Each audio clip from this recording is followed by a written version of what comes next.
Everybody, welcome to the Ayer Board of Selectmen meeting for Tuesday, March 19th, 2019. Can we all please stand for the Pledge of Allegiance? I pledge allegiance to the flag of the United States of America and to the republic for which it stands, one nation, under God, indivisible, with liberty and justice for all.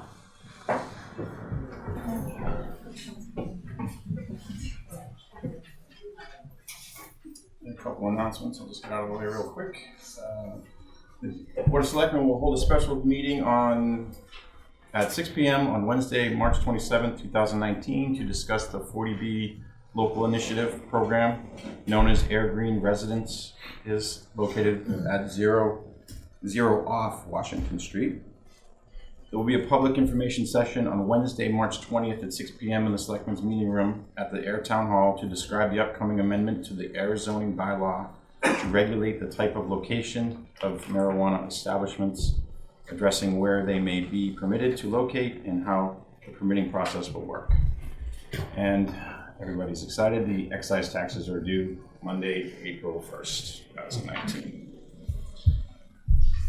Selectman Livingston had something come up unexpected, so she sends her regrets, but she will not be joining us this evening. Do we have any amendments to the agenda? Mr. Chairman, just one amendment. Mr. Minoyan cannot be here this evening due to an unexpected family situation, so I'd ask to table the Adopt a Street update for the April 2nd BOS meeting. Sure. And I have no other changes. Scott? I have no other changes, so I'll make a motion to approve the agenda as amended. Second, all in favor? Aye. Aye. Agenda is approved.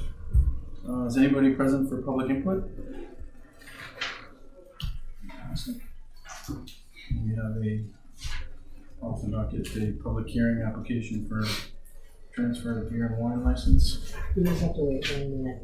So Oh. before. Maybe these at like 7:01. Yeah. Yeah. I'll switch it. Start late. Or read the announcements slower. Yeah, sorry. Sorry, we just have to sit here and look awkward for a minute until the actual time of the public hearing can start.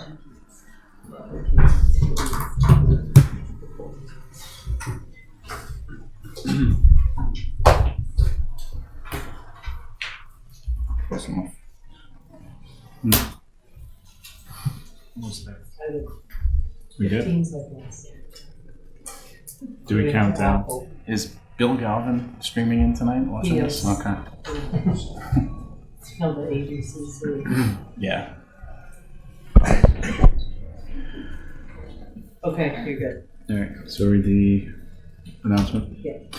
The Ayer Board of Selectmen will be conducting a public hearing on Tuesday, March 19th, 2019 at 7:05 p.m. at the Ayer Town Hall, first floor meeting room, 1 Main Street, Ayer, Massachusetts, 01432, regarding an application for a transfer of a Section 15 package store beer and wine license from Kyung Enterprises doing business as Chungji Market, 210 West Main Street, Ayer to Ayer Beer and Wine Corporation, 210D West Main Street, Ayer. Apologize if I butchered the names. All right. Tom, are you represent? Yeah, sure. Good evening, board members. Shall I have my client come up? Sure. Okay.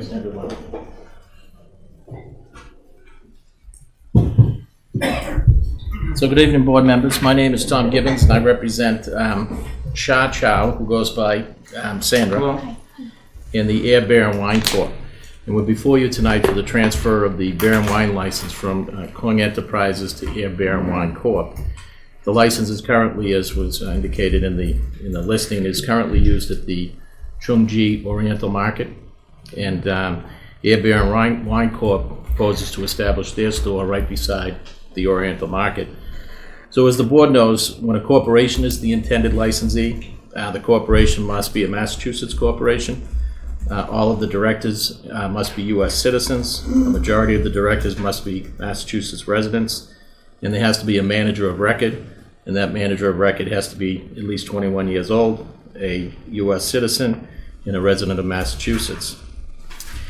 Sandra is the sole director of Ayer Beer and Wine and will be the manager of record. Sandra is a U.S. citizen, a Massachusetts resident, and is over the age of 21. So Sandra lives in Lunenburg. She's raised 2 children, both of whom are presently pursuing master's degrees. Sandra is looking forward to a new venture. She has the time, energy, and desire to open a new business and watch it grow. So she would plan to be open, if approved, Monday through Saturday, 10 to 8, and Sunday, 12 to 6. And that could change based on her perceived business needs once she's been open for a while. Obviously, would be in compliance with the town and the state regulations on timing. So Sandra would plan to stock the usual beer and wine, but also some Asian beers, and that's how she would propose to distinguish herself from some of the other package stores in town. Sandra hopes someday to purchase the Oriental Market and then combine the two again, but right now it's just the beer and wine. Sandra completed a TIPS program. There's a certificate in the package. She actually took a refresher course recently. We did meet with Alan, and unfortunately Alan's not here, so I don't want to speak for him, but I do think that our conversation was productive, and I think he would tell you that he was impressed with Sandra's plan, her goal, and her energy for that business. Attached to the application is the floor plan for the store, and we hope that you'll approve this transfer, and if you have any questions, we'd be happy to answer them. Mr. Chairman, if I could just add for the record, also, as is the Board of Selectmen's policy, this did go through the interdepartmental review process and has been signed off by all departments reviewing it. So we're basically just separating the two now. That's correct, right? So our store would be just beer and wine. Okay. And the location, if you're standing in the parking lot and Chungji is right in front of you, it's the unit right to the left, which is 210D. Okay. There was a note, I think it was the Board of Health, that if there's any food being sold, that they have to go through necessary licensing with that. Okay. That is I correct. just wanted to bring that I'm up. sorry, if there was food. The Board of Health on the interdepartmental review, if there's any food in the Oh, right. future, it will have to go through the Board of Health. Yes, and currently there's no plan for food. Excellent. ABC is So they'll get this tomorrow, assuming you pass it tonight. It will be sent to them for their review. Typically that can take 2 to 6 weeks. They've been on the faster side lately, so once they approve it, then we'll actually print the license and issue it. I do have and I don't know if it was necessary because it was valid at the time of the application, but we do have an updated certificate from employment for the seller. Yeah, I'll put this into the packet. Thank you. Sure. I have no issues with it. I mean, it's not changing location really, and it's active, so Yeah, as long as the state's good with it. I have no problems either. I will make a motion to approve the beer and wine license transfer from Keong Enterprises to Ayer Beer and Wine. Second. All in favor? Aye. Aye. Well, thank you very much. Good luck. Thank you. Congratulations. Thank you. Have a good night. Thank you. Thanks, I'll Tom. be in touch. Thanks. Both of us. Yep.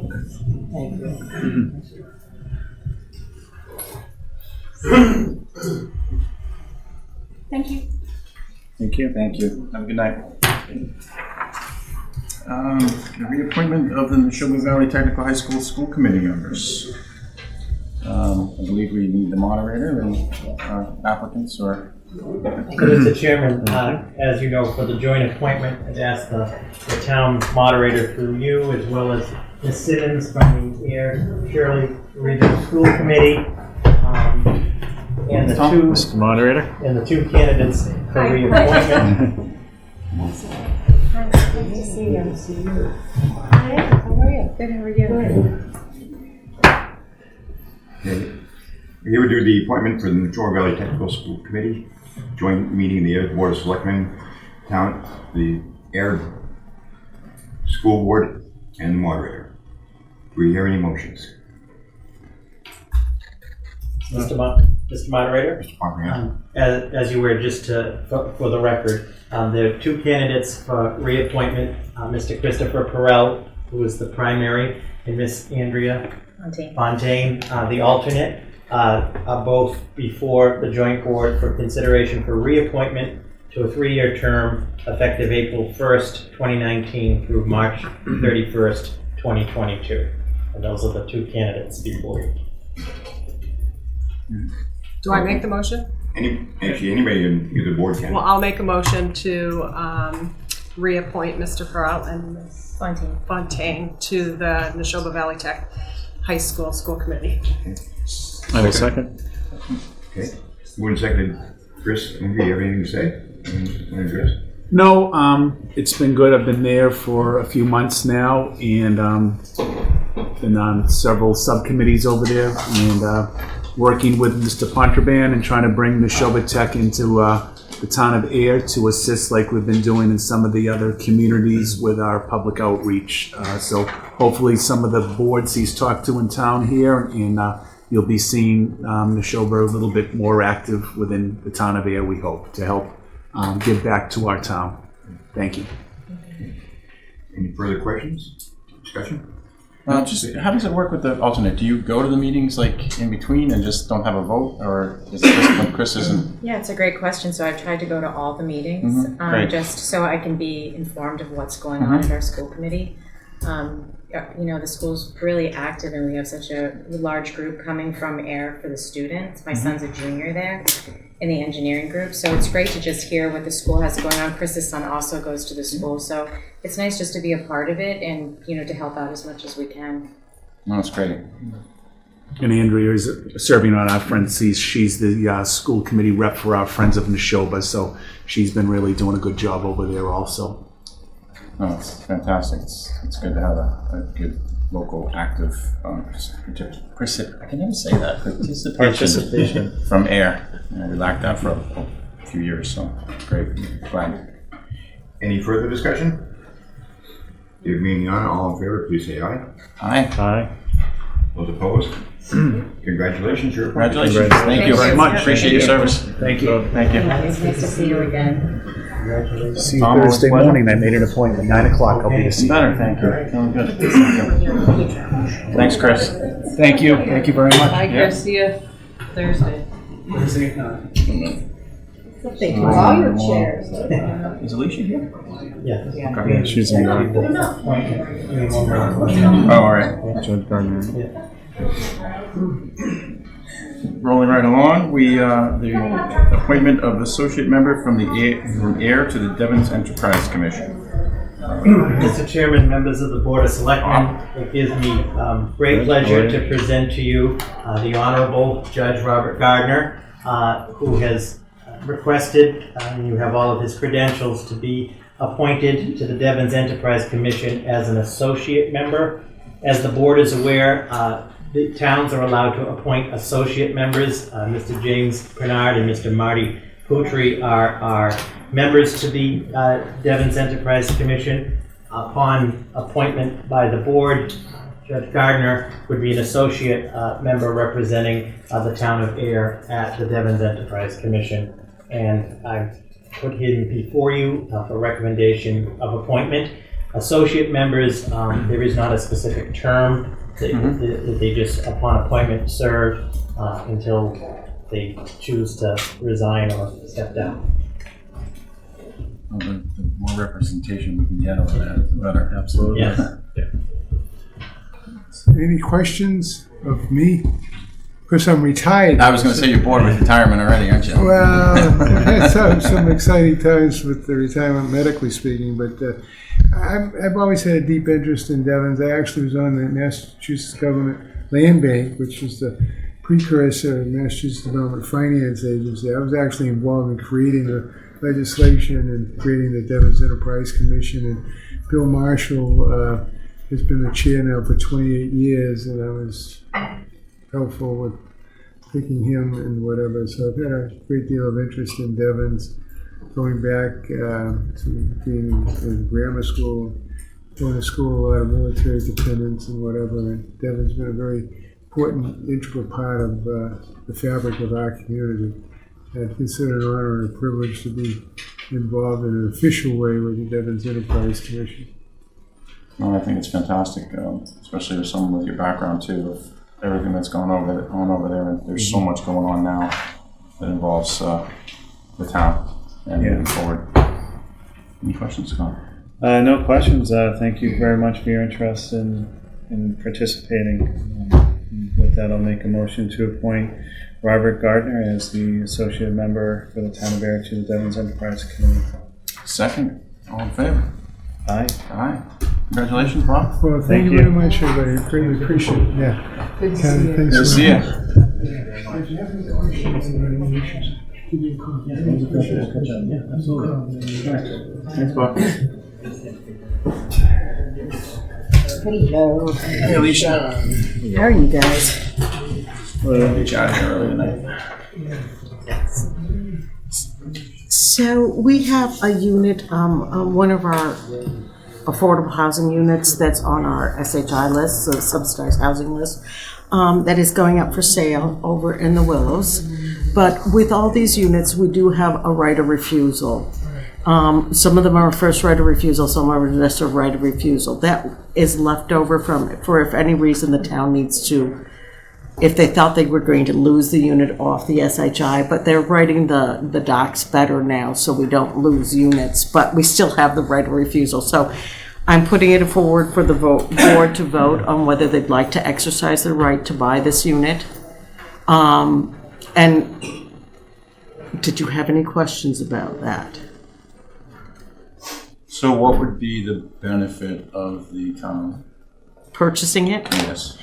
This is a little bit leftover from when they were writing the restrictive documents, when 40Bs were just going in. So if the units didn't sell in 90 days, then they used to have the right to sell them they came out of affordability, and they could just go at market rate. Now, if it doesn't sell in 90 days, they can sell it to somebody who doesn't qualify, but it still stays an affordable unit. So we don't lose it on our list. So this is a little bit of a leftover from when we might lose an affordable unit. So it's a little bit of just an exercise. Sometimes the town is looking for a subsidized unit, and then they might buy it for their own inventory to create a subsidized unit. This is just an affordable unit. So the advantage is if you're looking for a subsidized unit and you need that, or if you thought you were going to lose it, we will not lose it. Okay. And the market's strong, it will sell right away. Okay. Thanks for the explanation. Any questions? No, it seems pretty straightforward. Okay. I'll make a motion that the board vote to waive the right of first refusal for the purchase of the home at 3B Bayberry Lane, Ayer, Mass. I will second. All in favor? Aye. Aye. So I have this, and you can get that back to me, okay? Yes. Thank you very much. Have a good evening. Good night. Thank you. Mind if I sign this one? No. Too much going on. Hey, Chief. Good evening, how are you? Good. How are you? Good to see you. Good. It's been a while. Well, I was here last week. Yeah, I've been. Well. Should have come. I was at Arts Night. But it has been a while. Yeah.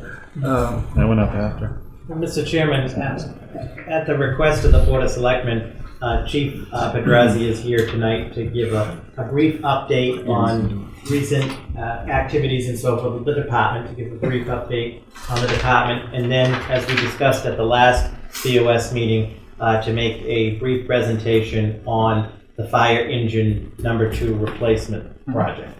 Okay. So department updates. We had a promotion with the retirement of Captain Slasky off the call department last year. There was the senior lieutenant moved up to his position, but then we had a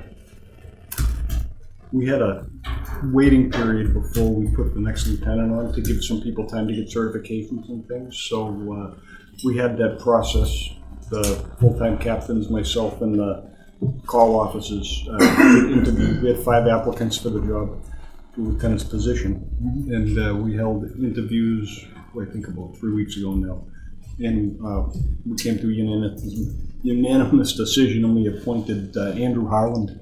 He's been on the department for quite a while, lives in town, to the position of call lieutenant on the department. So that's the last promotion that we've had in the department.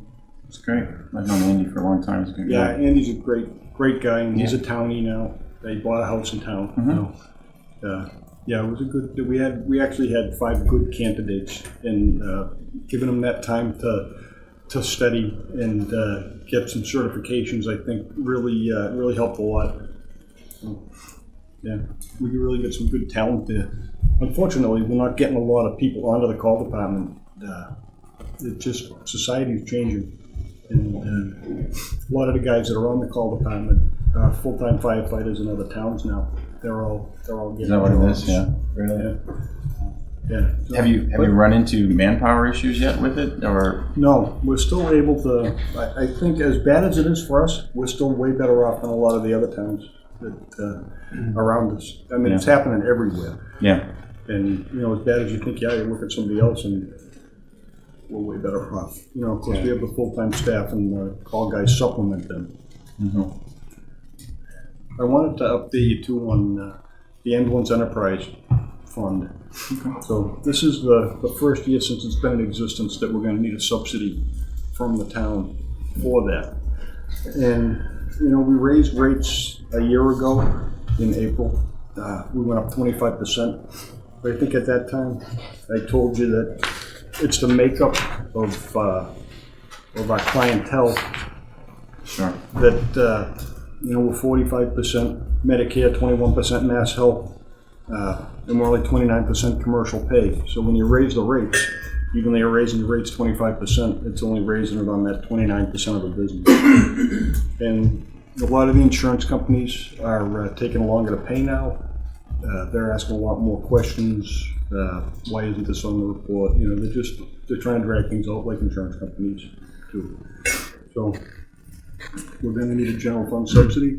I just want to remind everybody though that the ambulance account through the indirect costs, it pays for 25% of all the full-time guys' salaries, full-time and overtime that they have. It's in the budget. It pays 33% of the department assistant, pays 15% of my salary and the fire prevention guy's salary, and pays the debt service on 2 new ambulances because, that's one of the driving factors too. We just bought an ambulance 3 years ago and we bought one last year too. So we have 2 new ambulances that paying down. So I'm hoping that this is a 1-year thing. I mean, I had a projection last year that we were going to bring in an extra $22,000, and that could still happen. We still have another 2 months worth of receipts to go in this year. So, but it just isn't enough to keep up with the rising salaries and the debt service that's in the department. And another big driver last year was the cost of drugs. At one point last year, it was costing us $600 to buy an EpiPen. Yeah. I mean, it was crazy. I mean, it was in the news and everything. It just, they changed the protocols. The medics always used to be able to draw Epi up and administer it, and they changed that protocol because something happened in one isolated incident, and DPH came in and changed it. And they've since gone back, changed it the other way. But Oh, so you were limited to the pen no matter what. So you had to buy the pen for a while. Yeah, we were limited to, and they use them a lot. Yeah. So and that's not the only drug that. Just you have no cost control over that stuff. Yeah, it's unfortunate. You have to have it. Yeah. And they know it. Yep. So does anybody have any questions on the ambulance budget? I would just like to add something. Chief and I, for several years now, have been working on a reimbursement program that the feds do.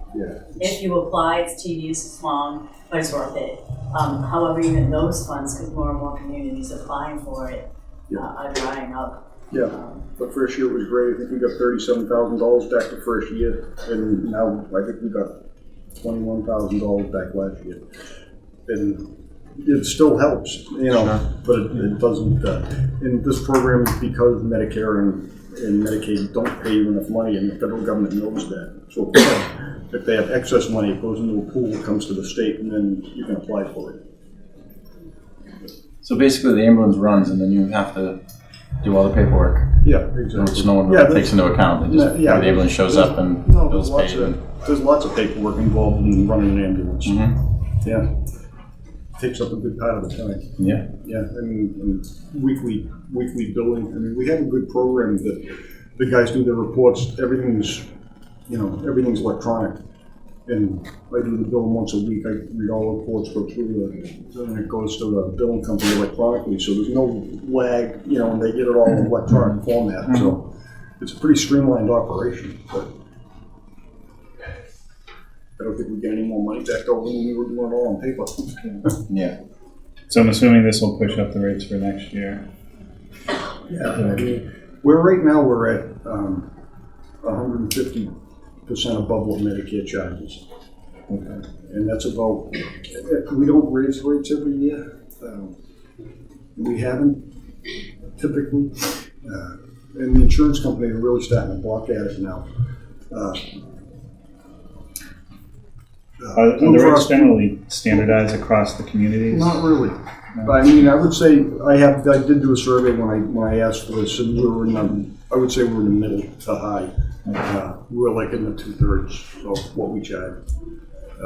And then when we raised the rates, it brought us up a little more. I mean, there are some towns around here that charge 200% above the Medicare charges.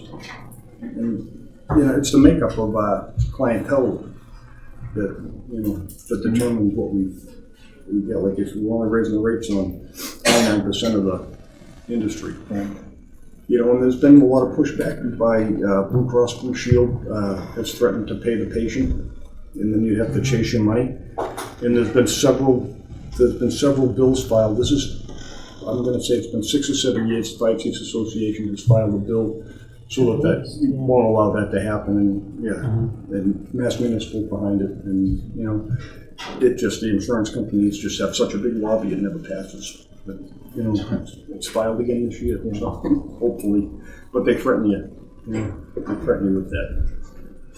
It's just seems like it's a constant battle. Yeah.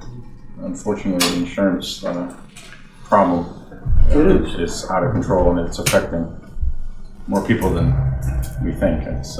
It is, and it's society too. I mean, people call the ambulance for everything, and it's routine. I mean,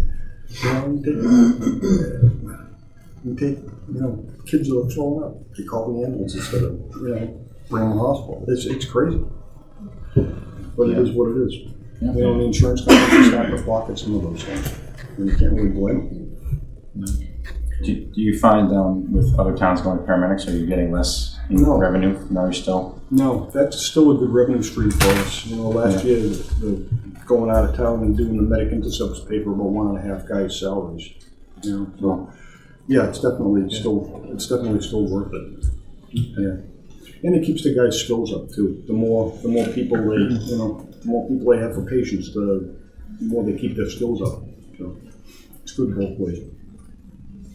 Well, as someone who can attest to what the inside of the new ambulance looks like, it's fantastic, and so is the crew in it. They were I don't like to brag too much, but we really do have the best. We have the best guys.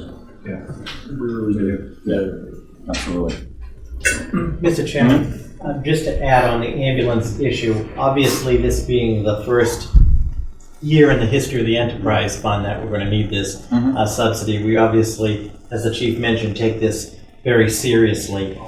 I can say that the chief and the department are doing everything they can to run not only in terms of the highest quality of service efficiently, but in terms of the efforts the chief and his department have made in trying to collect fees and so forth, and money owed has been top notch. What we're facing is, and it's very frustrating, is a structural problem. So what myself, Ms. Cabri, the finance manager, the chief, and others, we will obviously take this with some concern.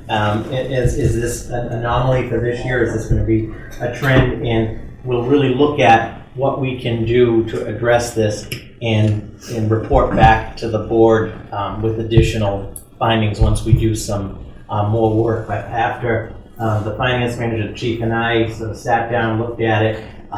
We seem to be on the local level doing everything we can, but maybe there is something where there'll be some other form of relief.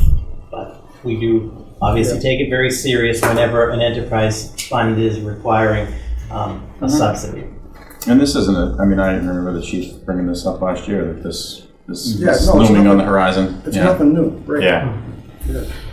Something we've been looking at. Unfortunately, we don't really have any control over it. No. Okay. All right, so the next thing was the engine 2 replacement. So a capital planning committee approved engine 2 to be replaced. That picture was engine 2 when it was brand new. Doesn't really look like that anymore, but pretty close. So $650,000 was approved by the capital planning committee to move forward with the purchase of a new vehicle. So it's a 2-part process. There's a few zeros missing. We forgot a few zeros. We got a deal. Got the K. I think that happened when it was transferred over. Small Ranger. So we buy a Mini. So the reasons for the replacement are the reliability of it's the first engine out, so it's got to be reliable. It's been the first out piece for the last 19 years. And even if this gets passed at the election and at town meeting, it's still going to take a year to get the new truck. It's not like you just go get one. They're a year out. Yeah, that deal with specials on the lot. You know, unfortunately, you buy some departments have bought the dealer specials and they don't last. No. Good to know. You know, you're looking at a very shorter lifespan. So parts are becoming harder to get for the truck. It takes longer. You can still get parts for it. It just takes longer to get them. Repairs are becoming more frequently. Earlier in the year, we had a major pump rebuild, $18,415. I got that one right. And a couple of weeks ago, the thing had no power. We thought it was a turbo job, but it ended up being just a pressure sensor. It was still, the truck was out of service for a week. And we had to run the second engine, which is 1993. It's been rehabbed, the second one, but it's still not as reliable. So both engines were out of service at the same time in the summertime. And when engine 2 was getting the pump rebuild done, there was an issue with the transmission on engine 4. And like I say, engine 4 is older than engine 2. And the problem was when you put it in drive, it went in reverse. No, it's not. It really, that's exactly what the problem was. And the fire station's still standing. That's why you impressive. You good guys there. Extra hole in the back. And it ended up being the transmission, the ECM in the transmission. And to find the exact right one that would plug into the rest of the electrical system, it took them 2 weeks to get the part. It just crazy. So we ended up having to borrow a truck from Shirley that they had a reserve engine that they weren't using that they let us use in the meantime. I don't know what else we would have done. So, I've been asked a question, why don't we rehab engine 2 like we did engine 4 in the ladder? And I had it looked at for rehab because I'm all for saving money if we can. But when they looked at it, it wasn't in as good a shape as engine 4 when they rehabbed it. Because engine 4 was only the first line piece for 7 years, and then it went back to the second line, so it didn't have as much wear on it as engine 2 does. Like I say, it's been the first out piece on every call for the last 19 years. So the other issue is if we were to rehab engine 2, we'd have to use engine 4 for probably 6 to 10 months while 2 is out being rehabbed, and that's not a good thing, when you're running a 26-year-old truck as your first out piece. It's just not the thing to do. Parts, like I said, parts are becoming even harder to find for that thing. So, when we were talking to people about rehab, and they do a very thorough evaluation. I think the guy was there for like 3 hours going over everything, and you know, when they talk about starting to replace the frame rails, to me, that's when it's time. That's when it's time to I agree. buy something new. So the capital exclusion, it's a 1-year impact on the taxes. It's not a forever thing. And that's the slide that the town assessor gave me, that slide to put in the presentation. So the residential increase for the year would be $126 for the average single-family valuation, and $223 for the median commercial industrial valuation for one year. That's just 1 year and it's done, just to One and done. verify. Yeah. Anybody that didn't. Yeah. Does anyone have any questions? Do you feel that the rehabilitation of the other two has worked out? I mean, obviously the ladder doesn't run nearly as much Because as... we're gonna get the 10 years out of engine 4 that that I said we were gonna get. You know, unless it blows a motor or transmission. I mean, those are your two big things. And if you drop a motor, it's 50 grand.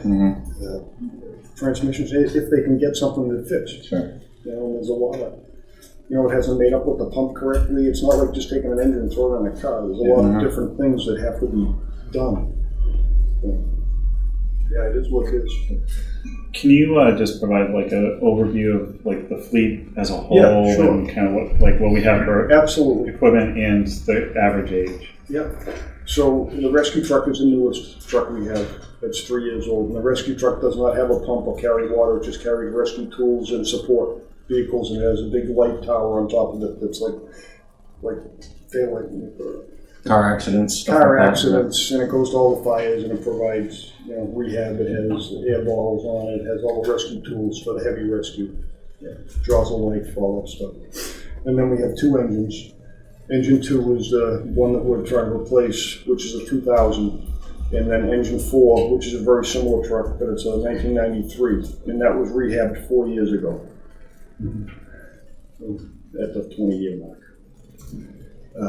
We have a ladder that's a 75-foot quint that actually has a pump on it, carries very limited water and hose, but it can be used in a pinch as a second-out vehicle. But then if you use it as that, then it's not being used for what its purpose really is for. And that's a 1996. That was just that was last year, And right? that was rehabbed 2 years ago. 2 years ago. Yeah. And then we have 2 forestry trucks, an F-550, and then a smaller pickup truck with a skid tank in it.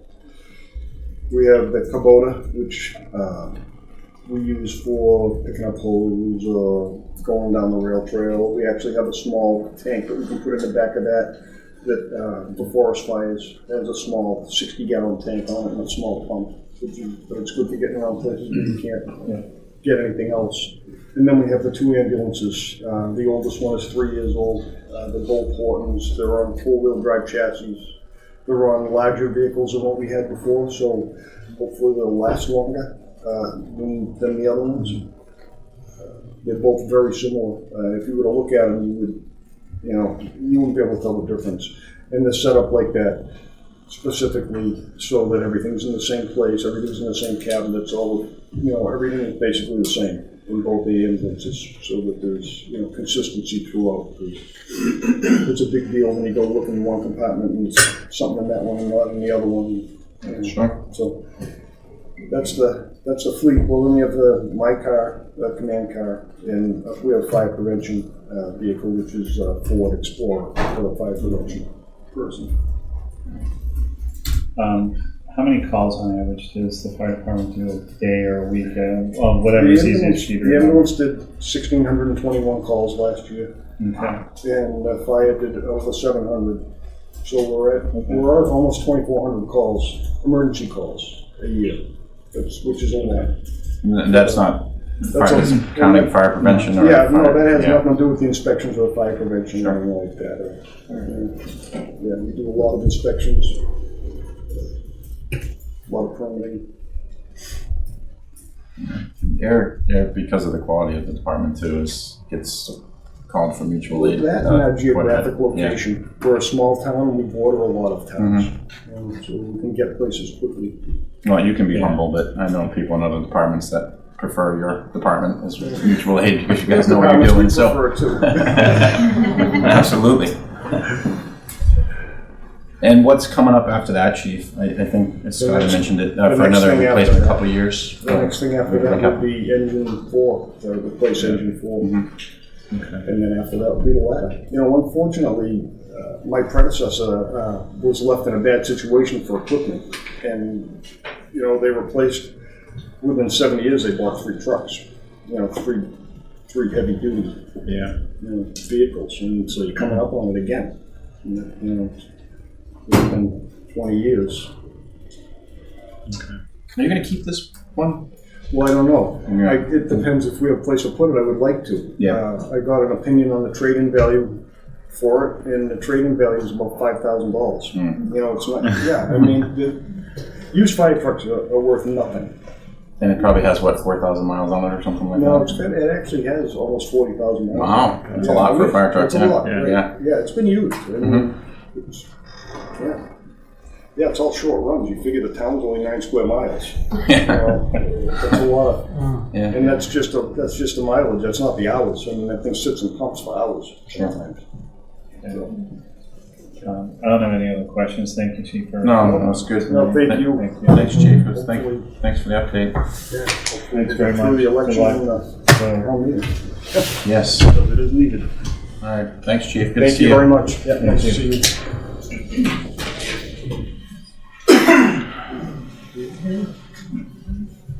Mark? Graham was going to try to come and talk about his projects. I don't know all the details on Prospect Street, but thank you. So we have a few items here. The first item is the execution of the contract for Prospect Street and Oak Street infrastructure improvements. This is a CDBG grant that the Office of Economic and Community Development helped the town obtain. The town engineer did a tremendous amount of work on this. We actually put all the plans and specifications together for the bidding, which is probably about $100,000 worth of work. So Dan really took charge of that and put that together. So we opened bids on February 27th. And we had 6 bids ranging from $649,703 to $848,720. We also had some add alternates. We designed it with both granite curbing and asphalt curbing, and in some places some asphalt sidewalks and concrete sidewalks. So we did have enough money in the grant, and we're going to augment it with some of our other capital improvement money with Chapter 90 funds and water system funds. The project basically is we're rebuilding the whole street, sidewalk to sidewalk, repairing the sewer, installing new drainage, new water mains. The water main on Prospect is the worst rated in town. It's I think the only 4-inch we still have in town.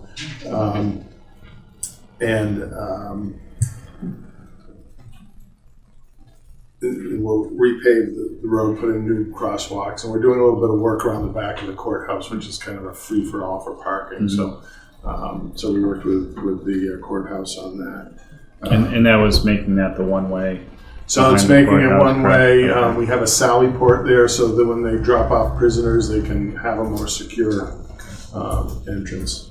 So the low bidder was Jay D'Amico from Randolph, Massachusetts, with a bid price with the granite curbing and concrete sidewalks for $691,253.34. Jay D'Amico has done a few projects recently for us. They do a very good job. They did the Pearl Street water main, they did Barnum Road, they did the cross-country water main for from Sandy Pond Road over to Wright Road. They did the project for the town of Groton, extending the sewer down to Ayer. So they have a lot of manpower, good project management, and I'm sure they'll do a good job. So we are recommending executing the contract with J. D'Amico Inc. for the base bid plus add alternates 1 and 2 for a total of $691,253.34.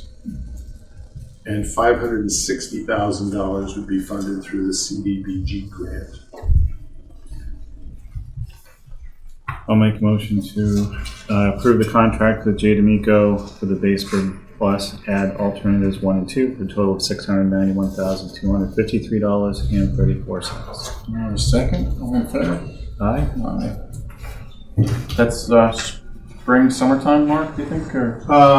They're talking about starting in sometime in May. Oh, well, okay, great. So they've got a couple other things they have to finish up, including the Barnum Road project. And once the frost comes out of the ground, then they'll move right over there. So there's 5 copies for signature by the board. I was also asked by the board to come up with a permit fee for if Devon's residents who live in Ayer want to use our transfer station. And we can't really charge them the same amount that we charge Ayer residents because we subsidize the bags and the permit fees out of the tax base, and since they're not taxpayers, we need to have a higher permit fee. So I looked at how much of the revenue comes from selling bags and how much comes from the permits and how much is subsidized under each of those, and came up with a recommended Devon's transfer station permit fee of $175 as opposed to $90, which is what we charge our current residents.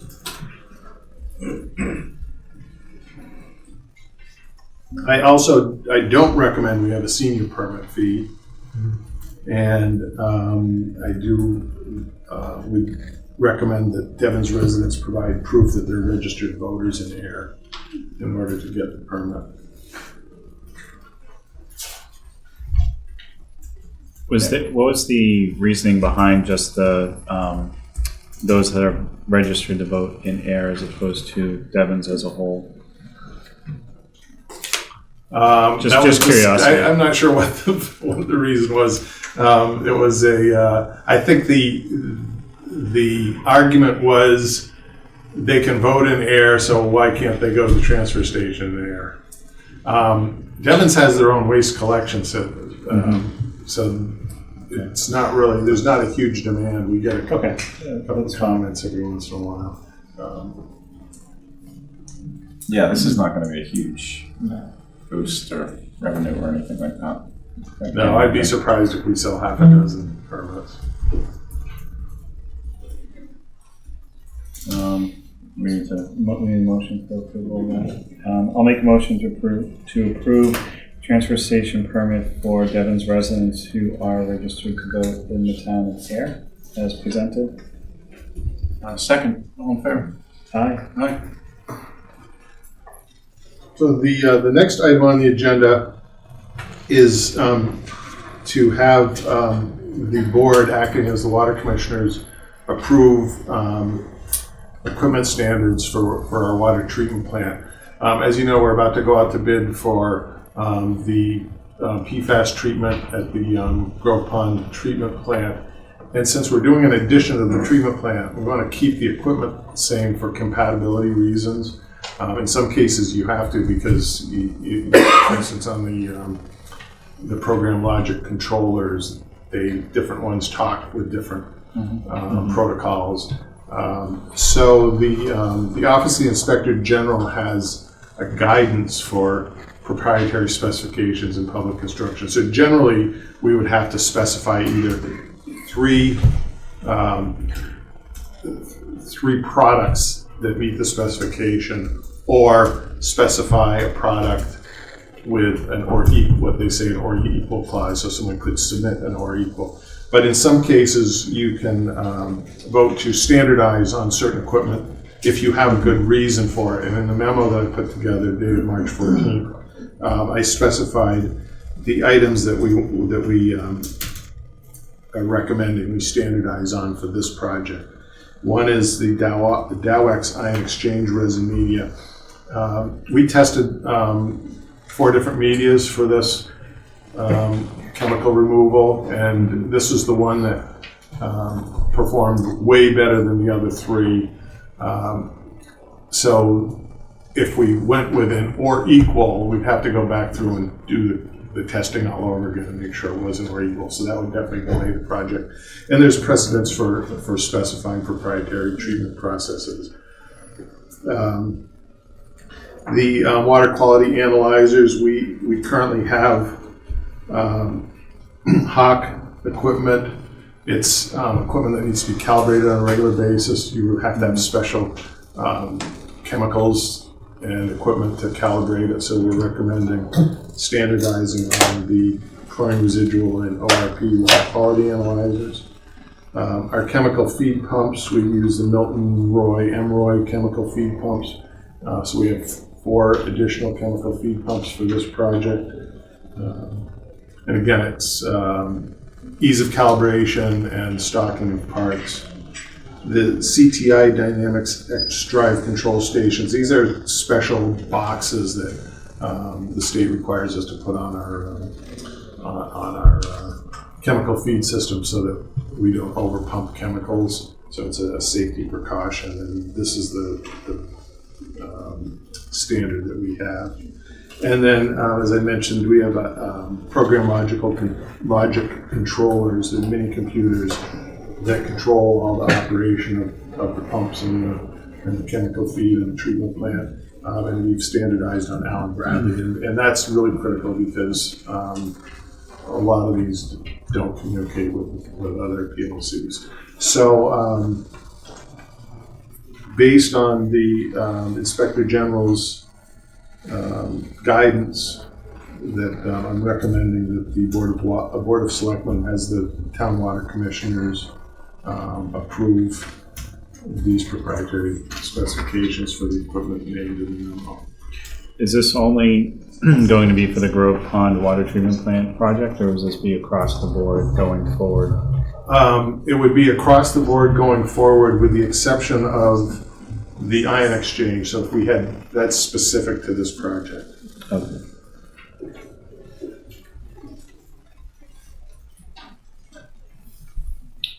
Any questions? No, I rely on these guys when it comes to what they need for water. I'll make a motion to approve the proprietary specifications and public construction projects as presented by Mr. Wetzel. A second. You have a question, Neil? Oh, I'm sorry, a second, but go ahead. Are you going to, at a later point, talk about what cleanup level you'd be approaching with the resins you're choosing, or is that part of what you're describing right now? I am not going to be specific about it, but I can provide that information. So is it the resin, the kind of resin that Yes. allows us to tell what cleanup level are you targeting then? What's the cleanup level? It's below detectable limits for the compounds that we need to. Or I think there's, out of all the compounds we tested, I think there was one that had a breakthrough. There was one of the short chain compounds that's not regulated that had a breakthrough, and I forget how many. You measured on empty bed volumes of flow through the media, and so there was one with this type of resin that did come through. But I have all the data from the testing. Is it, if I may, is it appropriate to ask what the difference is between resin use and activated carbon? Yeah, I can explain. It's basically the same type of process. What we're doing is we're taking that chemical out of the water. So it has a certain, GAC has a certain surface area and characteristic that absorbs the PFAS compounds, as well as many other chemicals. And the resin is the same thing, but the resin is designed more specific for certain types of chemicals. So you'll see a lot of the GAC all behave the same, depending on whether it's a coal-based or a coconut-based, or there's different types of coal-based carbon. But the resins all are a little bit different because they all are designed specifically for certain water qualities. And so will we need the green sand filtration still? Yes. There's different things depending on which type of resin you're using and which type of media. So, for instance, you need the green sand to remove iron and manganese, or else it plugs up the resin. But the resin also doesn't like carbon, so in the design we're taking the resin doesn't like chlorine, so we're going to be removing the chlorine, going through the resin, then adding chlorine back in for disinfection. Wow. So. And I'm not, in my update, I'm not planning on getting into the technical details. No, I would prefer you didn't. Definitely can. Just an update on how that's going and where we stand. That just for the public. needs to be kept on, signed and then kept on file. We haven't officially taken that vote. We didn't take no, a yeah, no, motion was seconded. All in favor? Aye. Motion passed. Okay, for the Grove Pond update, I do have, I think I'm gonna stand up since I know there's a lot of people here that would rather be talking to them. No offense. No, that's all right. I do have some copies. Let me pass out some to the board. And then we can pass them around.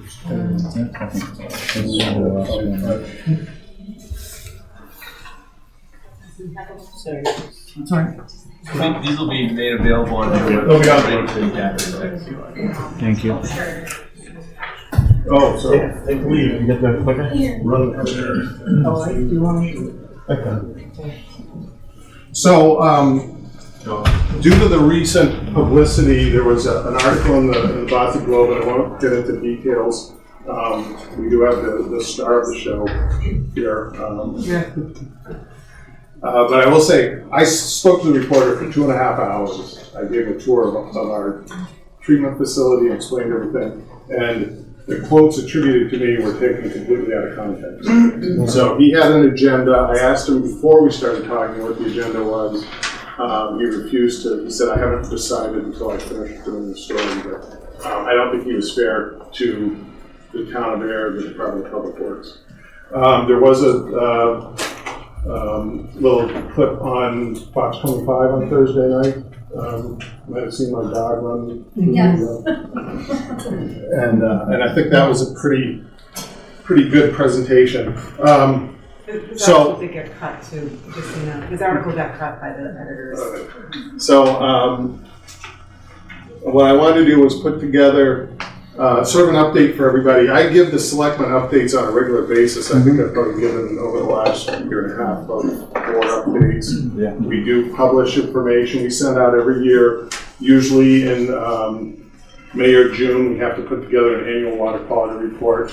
That's available on the website. We sent out a postcard saying that it's available if anybody wants a copy, and it has information about all of our water quality stuff. I also did a presentation, so people are here. And I'll get into a little bit on that. But last summer we had some dirty water complaints, and that wasn't PFAS, that was the dirty water, but it was related because as we made changes to our operation of our system, that disrupts the water quality in the system. So the water is used to a certain type of chemistry and flow, and once you start changing that, then you start loosening up stuff in the pipes, and it gets a little more a little dirty. So what I decided to put together was some questions that you may have about PFAS in the water and the water in general. So the first one, what is PFAS? What was interesting was we, at Springtown meeting, we had an article for $4.2 million to design and construct the treatment plant for PFAS removal. So I had a whole presentation ready to go. Not one question. And there wasn't one question. I thought at least someone would say, what is PFAS and why do we need to spend $4.2 million? So PFAS are per and polyfluoroalkyl substances, and they're man-made chemicals. They're used in a lot of different products. They're used in Teflon pans. You probably don't have a Teflon pan that has some in it. Pizza boxes where the cardboard has kind of got that shiny. That's got or did have PFAS. A lot of that is starting to be taken out of products. But most of the contamination comes from either industrial processes or firefighting foam. So when you hear about, for instance, in Westfield or Barnstable, it's related to firefighting foam. Interestingly, in Bennington, Vermont, Merrimack, New Hampshire, their contamination is from chemical processing, and it was distributed by airborne. So someone spraying foam, it got into the air and contaminated a lot of private wells. It's a really stable compound. It could travel long distances through soil, groundwater, or air, so it doesn't degrade. And in some of the literature I've seen, they said all the people they've tested for PFAS have it in their system because it's so prevalent in our environment, but the levels have been going down over the last 5 or 6 years. One of the reasons why we hadn't found this before was because you measure it in parts per trillion. It's a very, very small amount of compound, so it doesn't take much to pollute something. So I think the part per trillion that I like is 1 second in 320 centuries. So it's not very much. Sure. So if for you people that aren't familiar with where our water supply is, we have 2 well fields. Grove Pond well field. This is Barnum Road. You can see the Rotary Wendy's is up here, and we have wells here. And then Devon's is down here. Here's the Pan Am Railroad tracks, and Crony Park is here. And Grove Pond Wellfield, I said, it provides 60% of the town's water. It used to provide 60%. We've switched around because we took well 8 out of service, so we're probably now, it's probably 40% of our water. We're getting 60%, the other 60 from Speck Pond, which is up off of Westford Road. So why did we start testing for PFAS in our water? It was listed in the Safe Drinking Water Act requires some towns or water systems to test for it. But because of the size of air, we weren't required to. But Devon's tested their water and found that they had it in their water, so the Army wanted to test our water.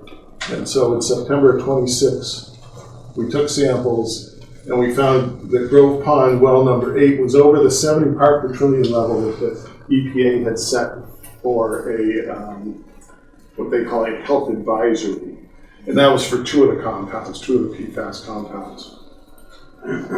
So why is it in Ayer's drinking water? Well, it's probably because we're right next to Devon. So here's our Grove Pond well. Devon's is here, and these colored areas are different, what they call areas of concern or study areas that the Army is looking at for different environmental problems, but primarily in this case, we're looking at the PFAS contamination, where it could have come from and where it went to. I think, or correct me if I'm wrong, I think they've done 1 round, or we've seen results from 1 round of their testing of different wells out there. So we can't really make any conclusions as to where the contamination is exactly coming from and at what levels.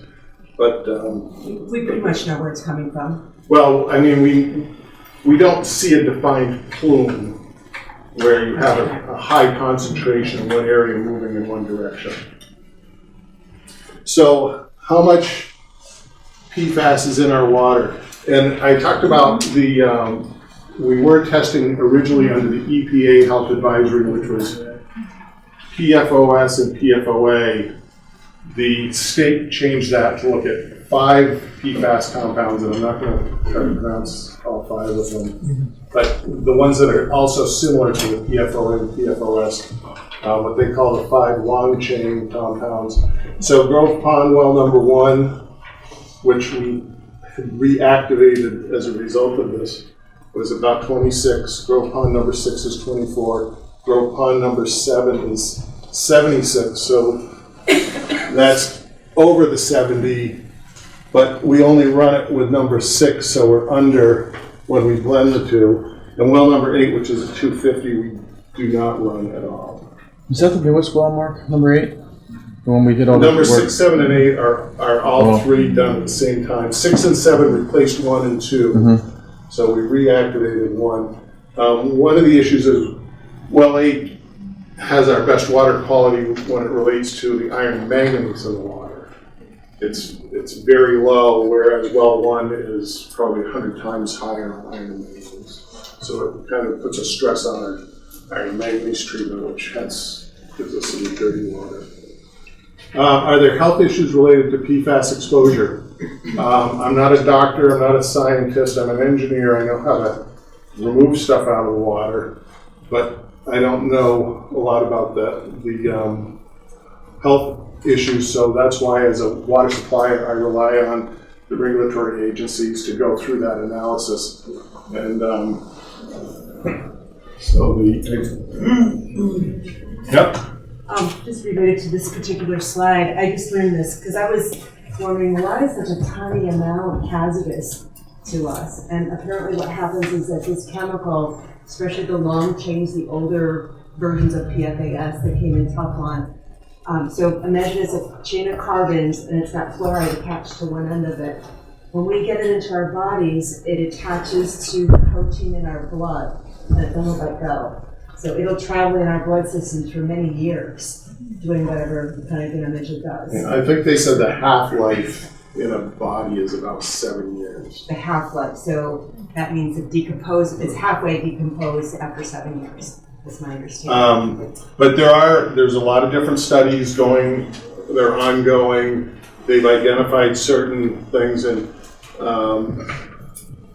you use words like, and I took this right out of something from CDC that says studies suggest that certain PFAS may affect different systems of the body. So they're really careful because the scientific data isn't conclusive yet. One of the things that someone was asking me about what a safe level is, and so I base it on what the regulators tell me the levels in the water should be.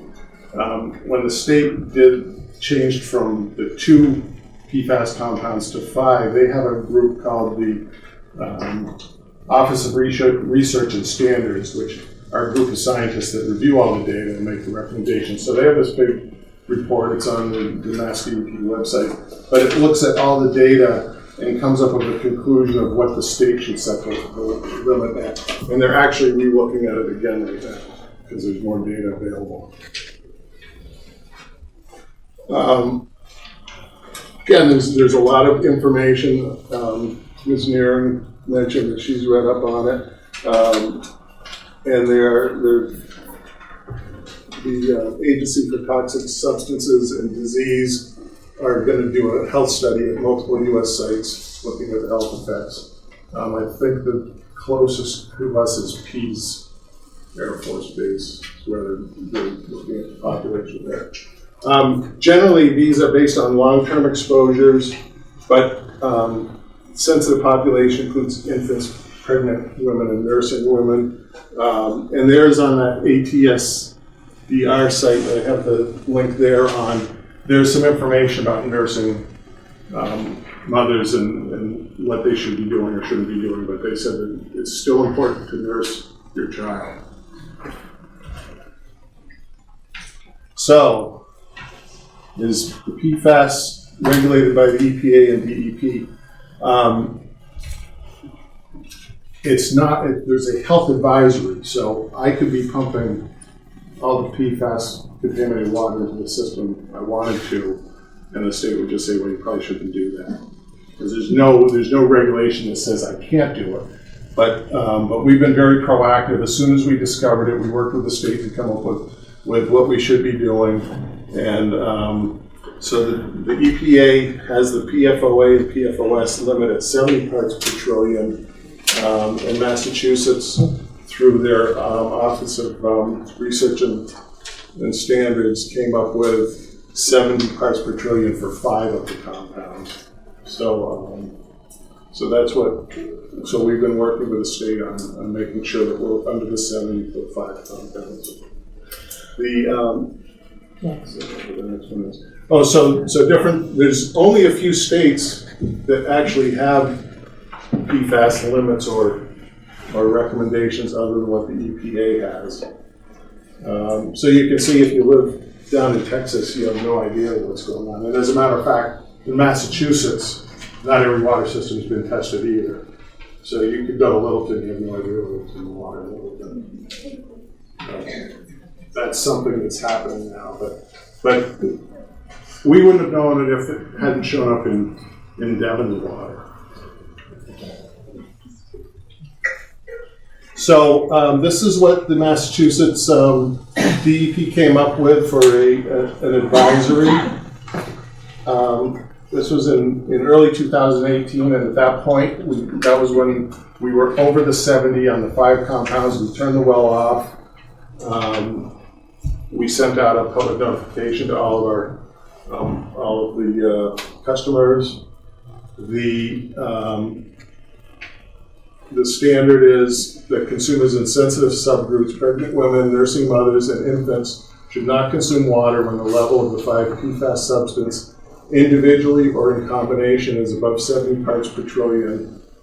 And public water suppliers should take steps to expeditiously lower levels of the 5 PFAS to below 70 parts per trillion for all consumers. And recently, I think it was last month, the EPA got some political pressure and they came out with an action plan.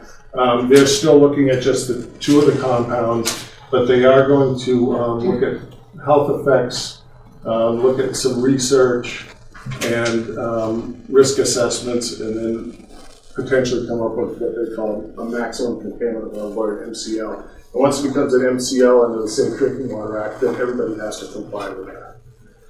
So they're working on it. So what is the town doing?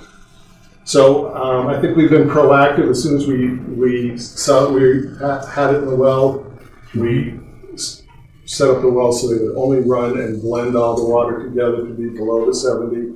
We've at one point I was talking with the DEP, at least one person from DEP, some days 3 different people, every day about what we were doing, whether we were having problems, anything they could do to help us. We've been very involved with the EPA. And then I reached out to Senator Warren's office, and they were very helpful on working behind the scenes to reach an agreement with the Army to fund the treatment. I have, as I mentioned, I provide regular updates at the Selectmen's meeting, and if anybody calls me at the office, I make sure I spend time answering questions. So the question I have is, because this is considered a contaminant in the water, I guess I'm new to this, I'm learning as we go along. I'm assuming that because the military is taking some level of action, they're taking ownership for the cause of the contamination. Does that mean that they are also taking on action for the cleanup of the contamination? Yes. Okay. But that's just been very recent, so can I get through and then I'll do the question? Yeah, let's do that. Let's get through the presentation and more questions until the end. So as I mentioned, we work closely with Mass DEP to minimize exposure of PFAS chemicals. I'll give you an example of one of the things that, we have an interconnection with Littleton, and I said, well, if we're too high, I'll just buy some water from Littleton, and they said we wouldn't allow that because we don't know that Littleton has PFAS water. So we shut the well off as soon as the state said they were considering the 5 long-chain compounds. We sent out a public notification. We did a treatment study to see what different processes could we do to remove the chemical, so that we would then know what we needed to get for town meeting funding to keep this thing moving. We reactivated Grove Pond well number 1 to meet our summer demands because we'd taken well 8 offline. We're in the process of completing a new well down at Speck Pond, so we completed that. It was a pretty successful project. And then we cleaned and redeveloped wells 1A at Speck Pond and Grove Pond 6 and 7 to get the maximum amount of capacity out of the wells. The wells tend to start plugging up after a little while. And then we were also, as I mentioned before, we were having some dirty water problems. And so we ended up cleaning our filter media that removes the iron manganese. We're still doing quarterly sampling of the Grove Pond wells. The town meeting in May approved $4.2 million for the removal treatment system. And as I mentioned recently, the Army has agreed to cover the cost of the construction. They are also covering the cost of all the sampling that we're doing. We did some bench scale column testing to determine which media was the best. That was because not many people have had to install treatment, and every water quality is different. So there's certain characteristics of our water that's different than the characteristics down on the Cape. So for instance, at the Cape they're using carbon. Here we found the carbon wasn't as effective.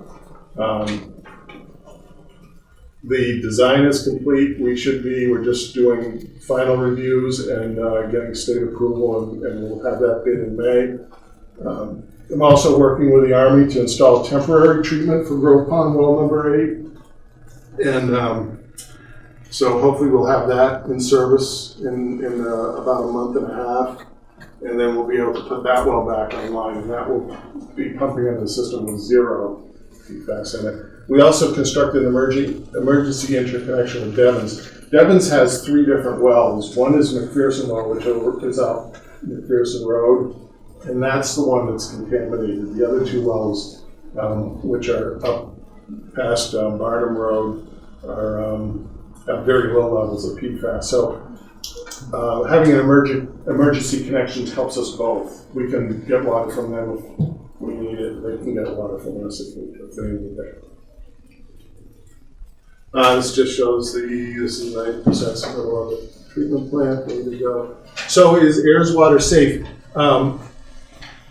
I hate to answer that question yes or no, because everybody has a different opinion of what safe water is. What I can say is that we test our water for over 90 different constituents: bacteria, viruses, inorganics, organics, metals, radionuclides, disinfection byproducts. Did I miss anything?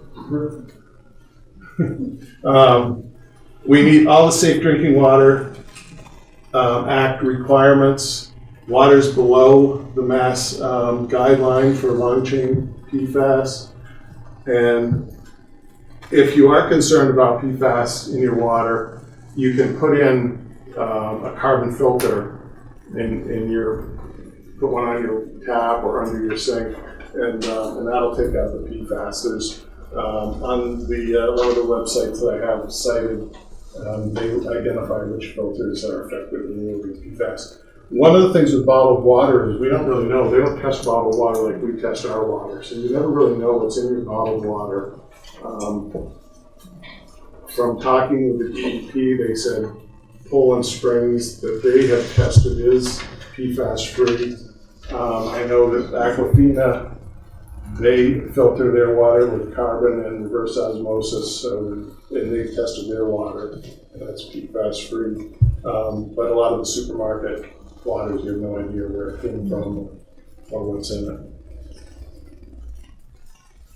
So I also included some different websites that have a lot of information, and anyone can call me, and I can help you out with any questions that you have, or talk to a health professional.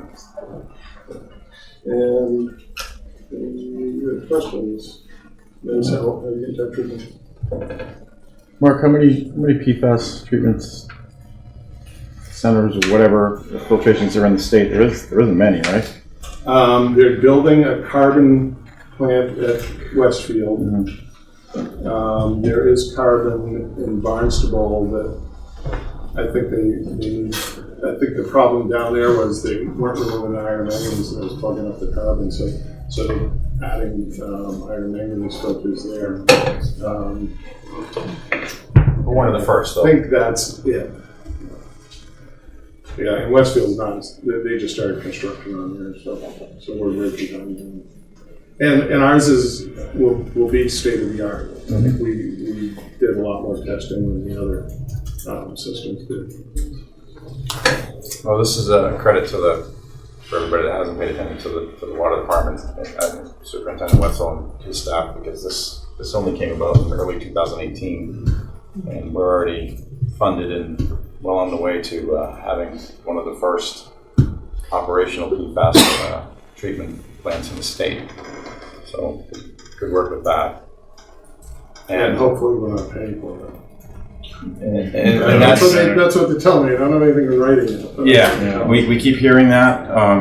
I would be surprised if that didn't happen. Hey, Mark, I just want to say thank you for presenting here. When I read that Globe article, I haven't heard you talk about this a few times before. It didn't ring true, and I'm glad it was cleared up. But one thing you didn't talk about was timing on the treatment system. What are we looking at for when that'll be in place? Well, that's a good question. So the total construction is going to be about 9 months. What I'm working with on the engineers and the manufacturers of the systems is, can we build the foundation and the piping and then put the vessels in while they are building the rest of the building around it, so that we get the system in operation as soon as possible. There's a few other things, like I said, we're going to have to dechlorinate the water, so that's a chemical called calcium thiosulfate that we'll have to add to take the chlorine, because we had chlorine to oxidize the iron manganese before we removed the iron manganese, and then we'll have to take that chlorine out. So that's another step of chemical feed that we have to make sure is safe to put in the system. So that may complicate a little bit on putting the syrup, putting it online. But I'd say about a year from now we'll be fully treating all 3 wells at Grove Pond. I'm sorry, went back. I appreciate all the information, and Corey for information too. I wonder if you could give me some sense of the volumes coming out of the different wells. In particular, I'm wondering why it's important that we keep well 7 operating in conjunction with well 6 as opposed to just running well 6.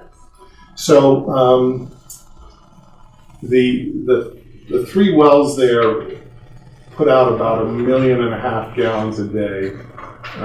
It depends on which wells are running, because they hydraulically, it's a little complicated. You can run one well, say at 700 gallons a minute, or 1 mg. 700 gallons a minute is 1 mgd.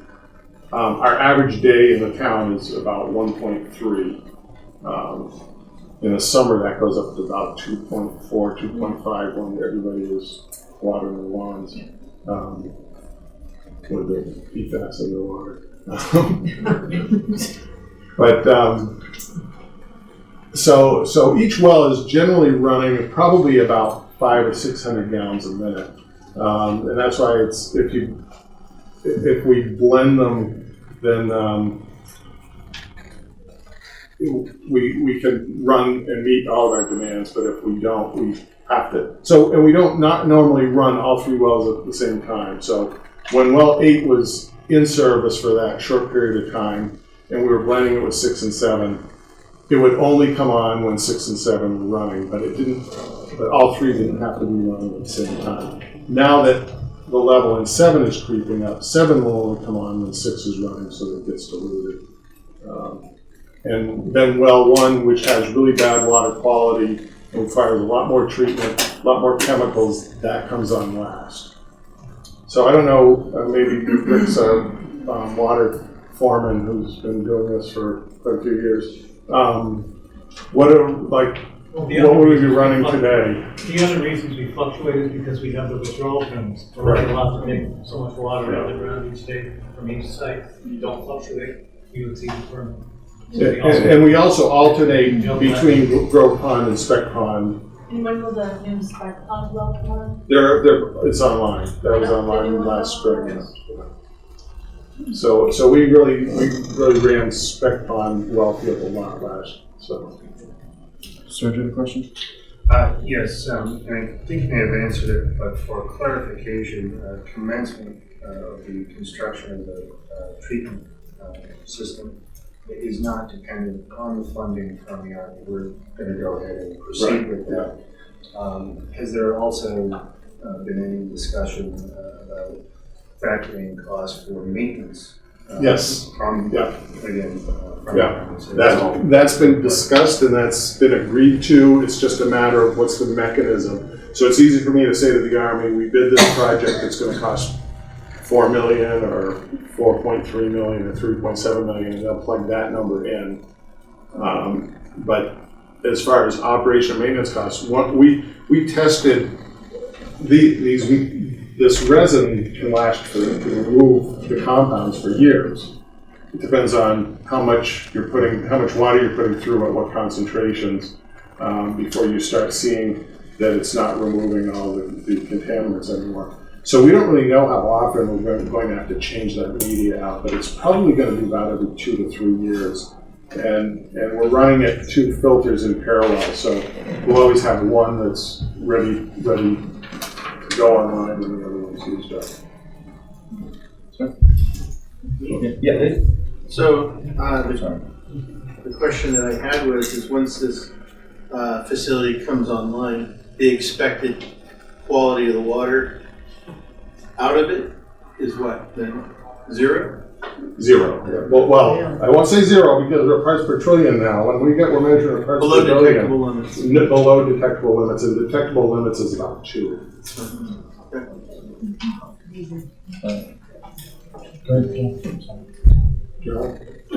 What could be said about our own fire department? Presumably they use foam in certain circumstances. Have they switched away from the material in question? Go ahead, Chief. I see the chief there. Go ahead, Chief.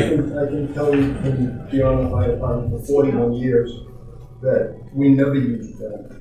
We had foam, we were never allowed to use it because it cost too much money.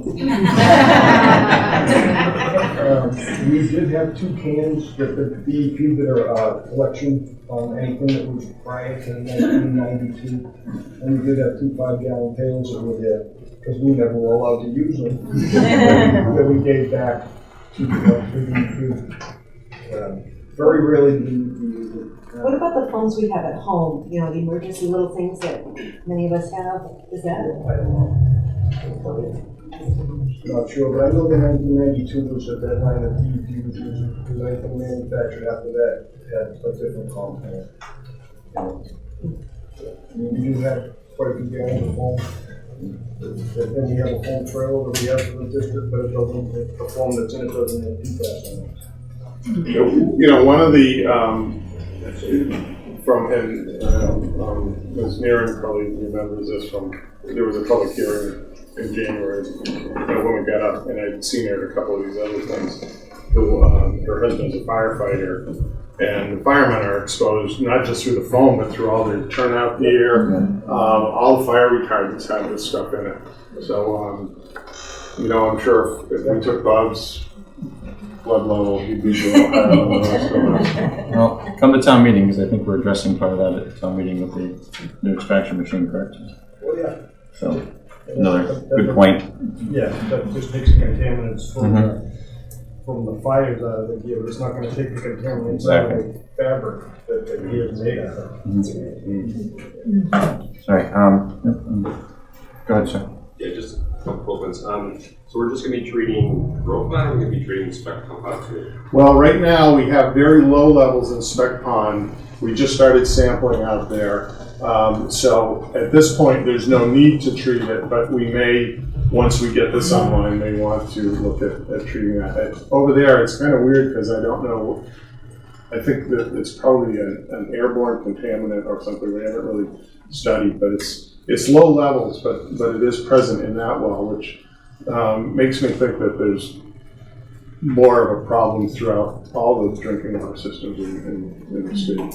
Yeah, so I guess that's where I wonder, are we going to treat a complete water system, or are we just treating the water as it comes out of specific wells, and it sounds like it's the latter? Yes. Yeah. And then secondly, so then you talked about 2-3 years maintenance, getting rid of the medium, with the contaminants in it.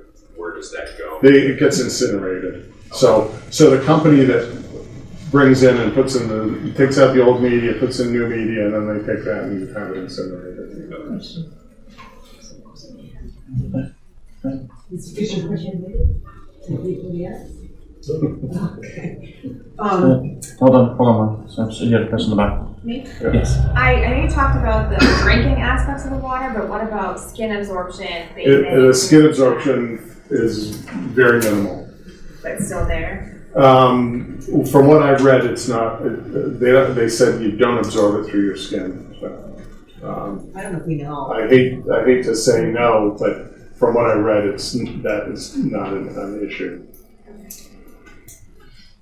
So I'm just going to take a couple of minutes, if that's okay.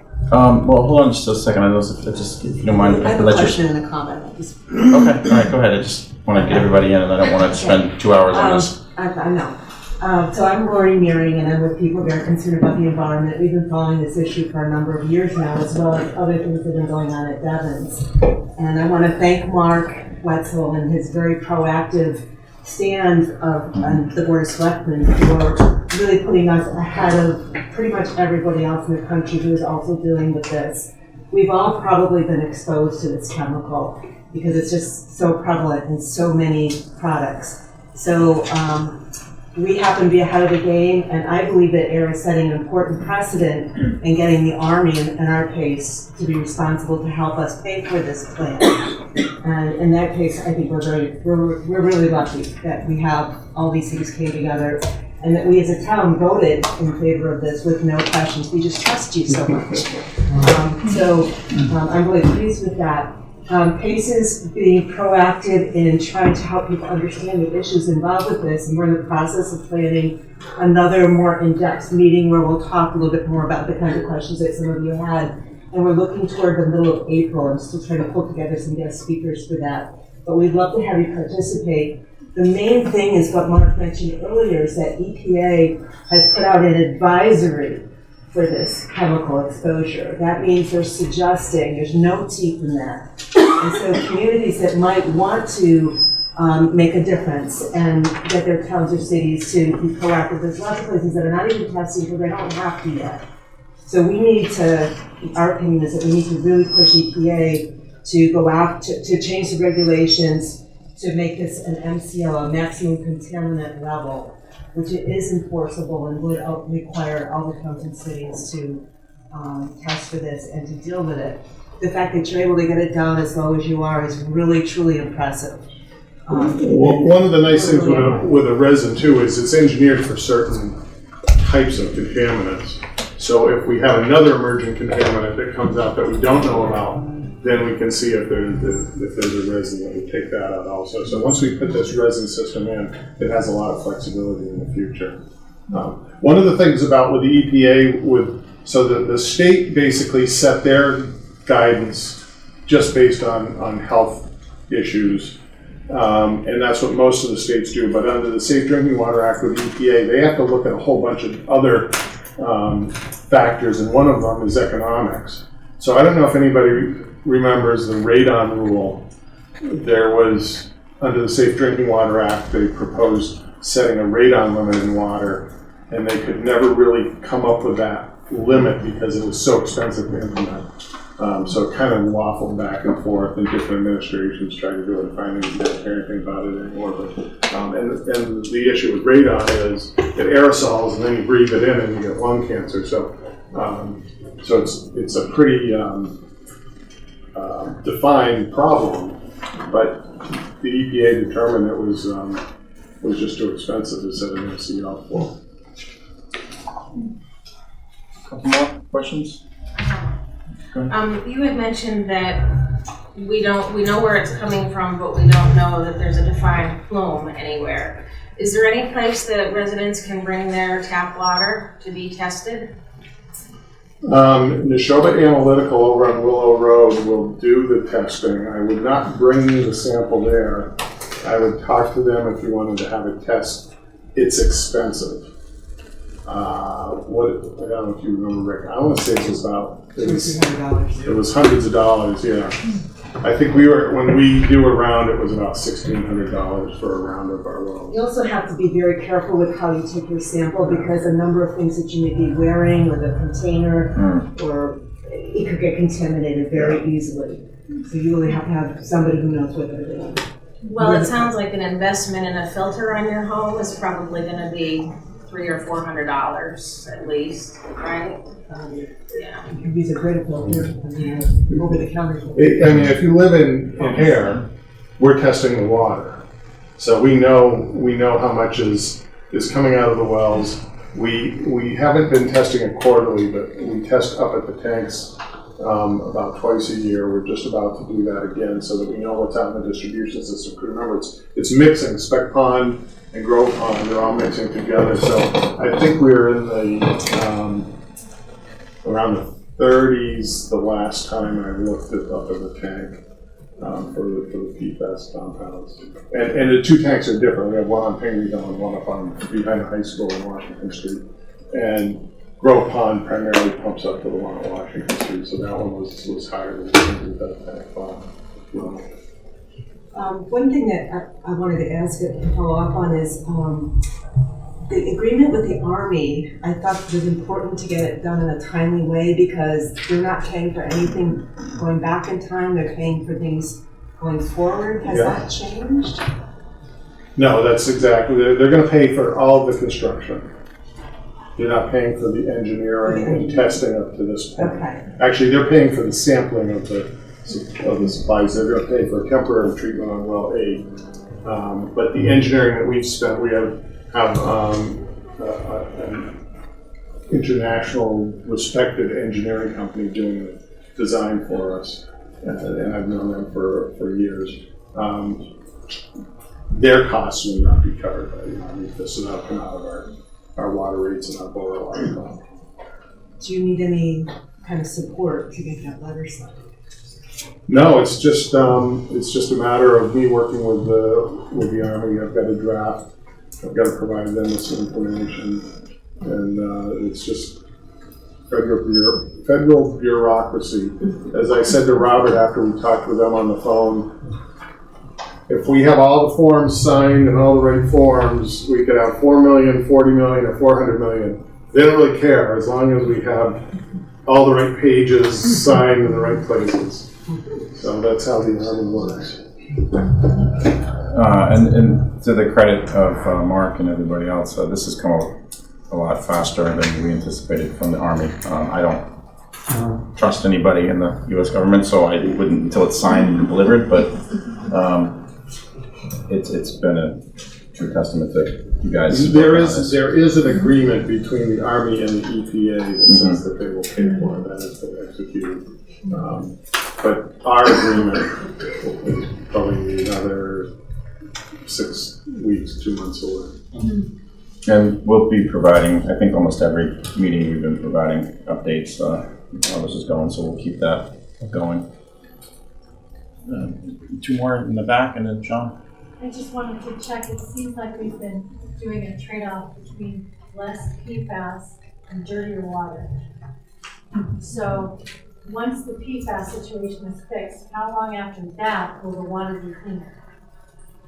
Well, the water should be cleaner this summer than it was last summer.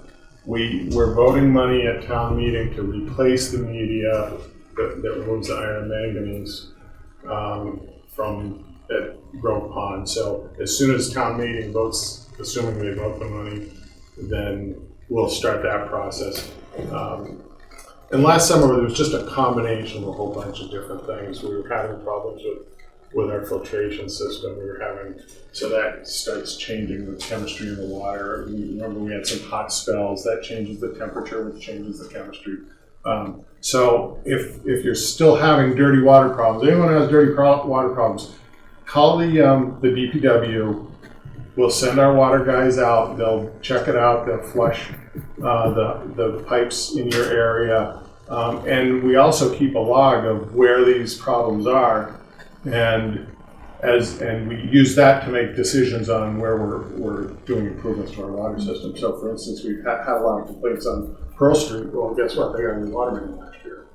So I don't want to tell everybody to call and say replace my pipe. I think you just did. But you know, there's a lot of stuff going on Facebook, and so I don't really have a record of that. So if I get information on where the problems are, we put that in our database and we use that to make decisions. Thank you. John? Last question. I don't know if we have many people with private wells in the town, but what can be said about them if they exist? Is the town doing anything? And is the Army doing anything? The Army tested, I forget what the distance was. Is it a mile from Grove Pond? They tested a lot of private wells. Well, they talked to people. They tried to reach out to anybody that they thought would be in the plume, who they thought might have private wells, and nobody responded. That's talking about all the older homes kind of on the West Main Street area. That was a few years ago that they did that. Our concern had always been that a lot of those homes change their rentals, and they change rental units quite often, and so you're not really reaching the right people. Is there any effort to really close that will get positive answers for everyone who is requesting the response? They went door to door and tried to reach everybody. They tried to keep them up in the mail and typical. But did they check the records for the others? Yes. Yeah, someone went through that exercise to see. Yeah. And I know recently with the consultants working for the Army Corps, they got a lot of our records and were comparing parcel data with water service addresses and things like that. So the Army Corps made a big effort of finding where the private wells are. I think there's not a lot. I know there's some on Brian Shirley Road, but maybe down at the end of Littleton Road.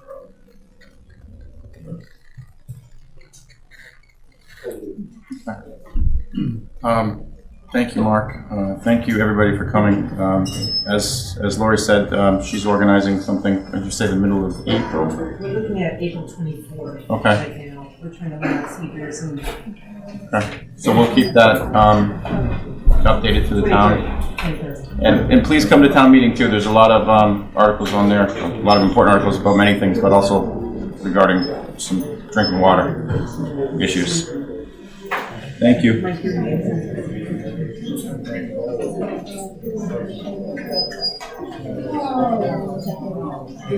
Nice job, Mark. Oh, Mark, you got all of this thing. You guys don't have any papers left, right? No, I believe we signed everything. You can take two if you like. This is where not having local media hurts too. I mean, this should be. I mean, why wasn't this the front page of the Lowell Sun? I mean, it's truly frustrating. We have Bryce. Yeah, I mean, Bryce, we're relying on you on this, right? We don't have a local paper, so no pressure. No pressure, but you got to nail this one, man. He does a lot of chemistry. All right. He gets it.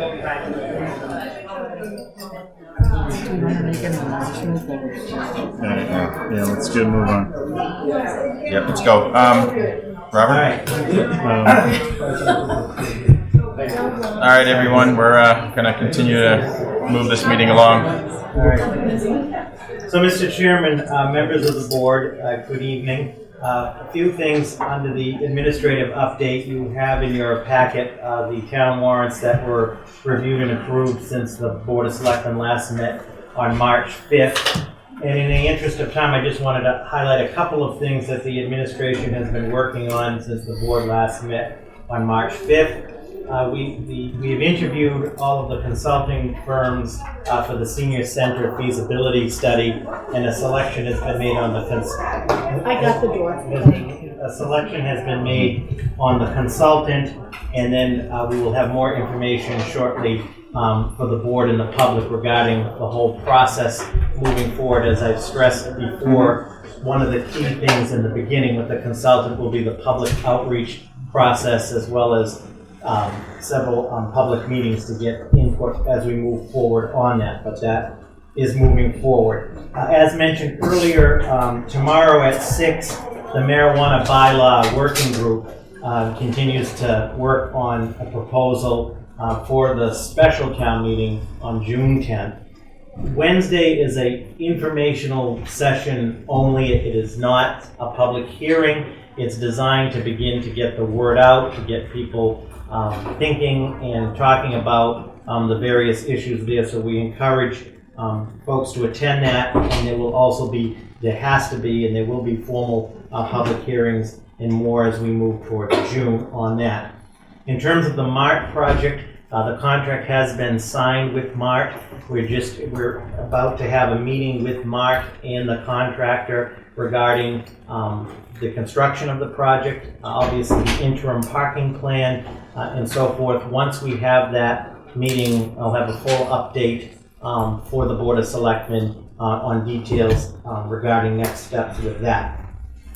Mass Development is still looking to do the Vicksburg Square Super Town Meeting on June 10th, which would be when our special town meeting is as well.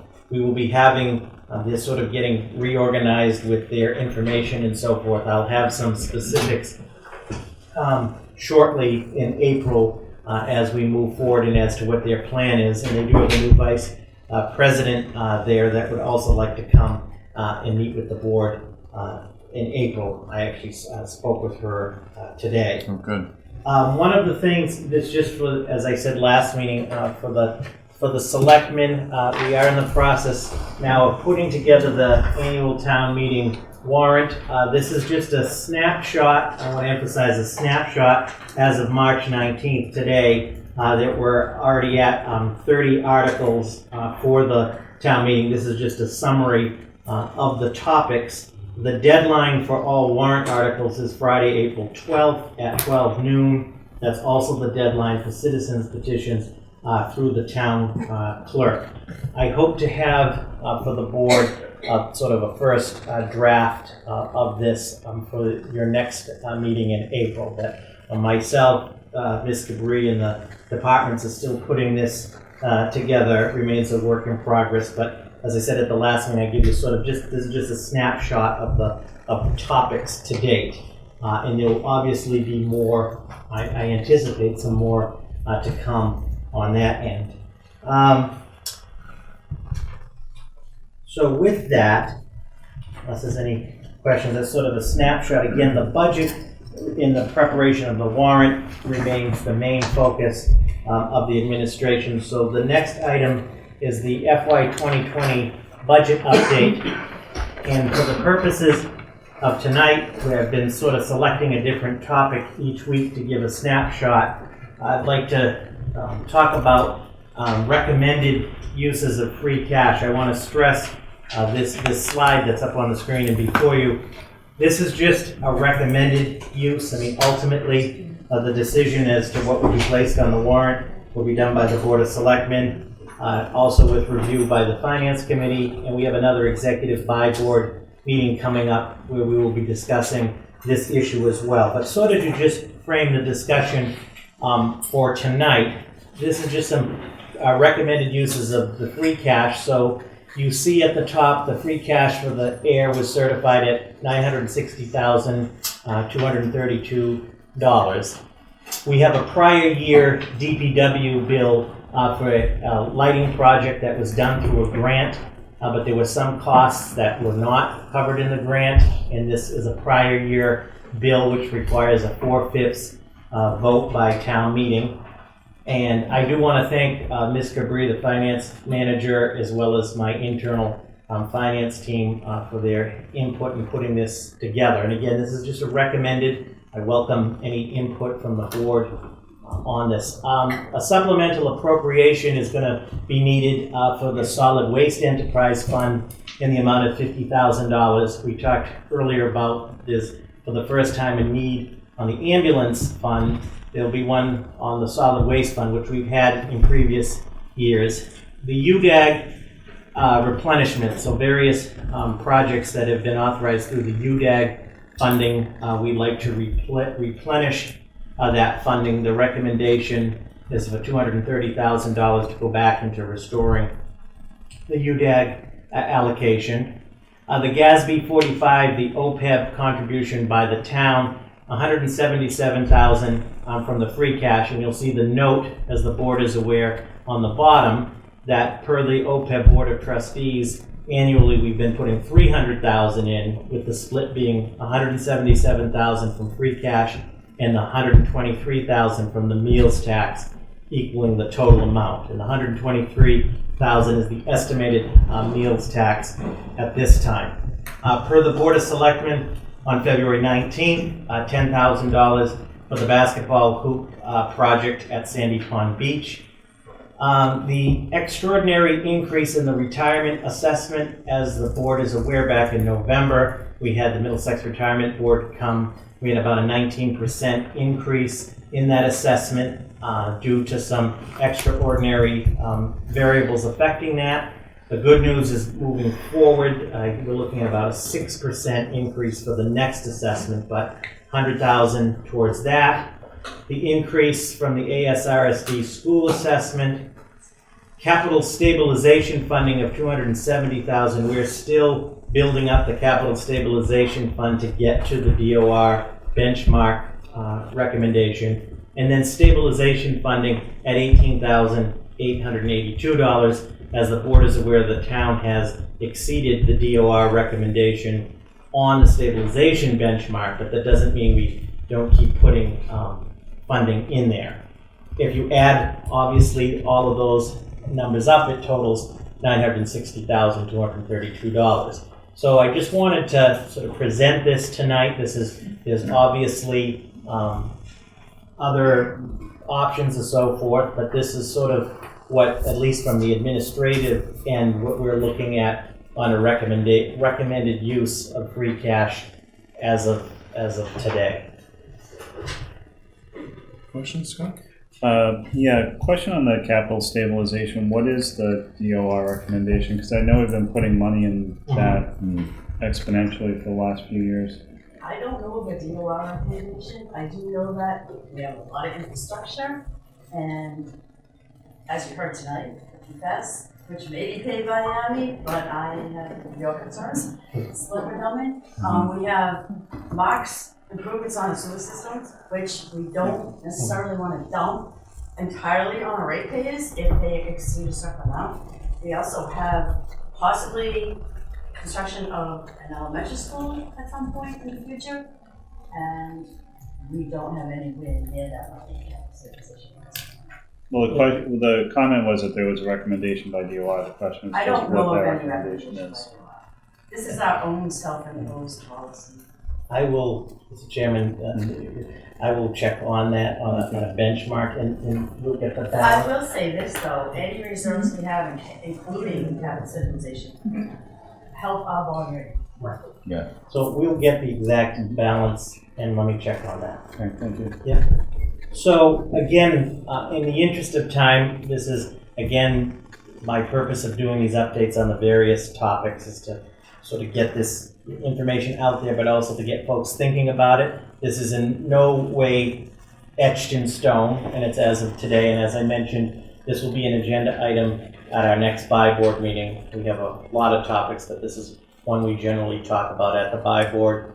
This will be transmitted to the FinCom as well, and then we can visit at a future date. This is a good problem to have. When I got here in 2012, there was a big zero at the bottom, was at the top when it came to free cash. Yeah. So I would also, just to conclude on the budget update, the general budget is still sitting right now at about 4.7% increase from FY19. That does not include one of the contracts which we'll be discussing later. The COLA, which we're going to discuss in a moment, and there's a few additional adjustments, downward adjustments that need to be made.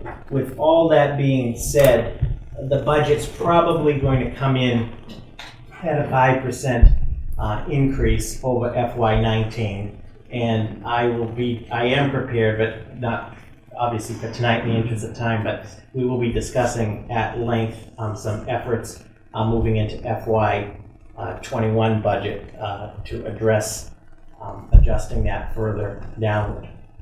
But everything is coming together.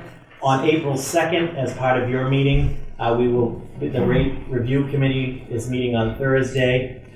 We will be coming on April 2nd to make a recommendation on the water and sewer rate and encourage the public to attend that meeting on the 2nd. And the meeting on April 16th is, I've asked the FinCom will also be coming to discuss the budget and the warrant as we begin to shape that up. And last but not least, we are in the process of putting together the public outreach forum on the budget. Originally, the schedule said for March 27th. It's going to be more in the beginning of April as we get this information together. And as I've said before, I welcome any thoughts from selectmen. I said this to the FinCom when I was there last week, of any suggestions on that forum. The intent is to get out information for the general public, as well as to take questions and answers.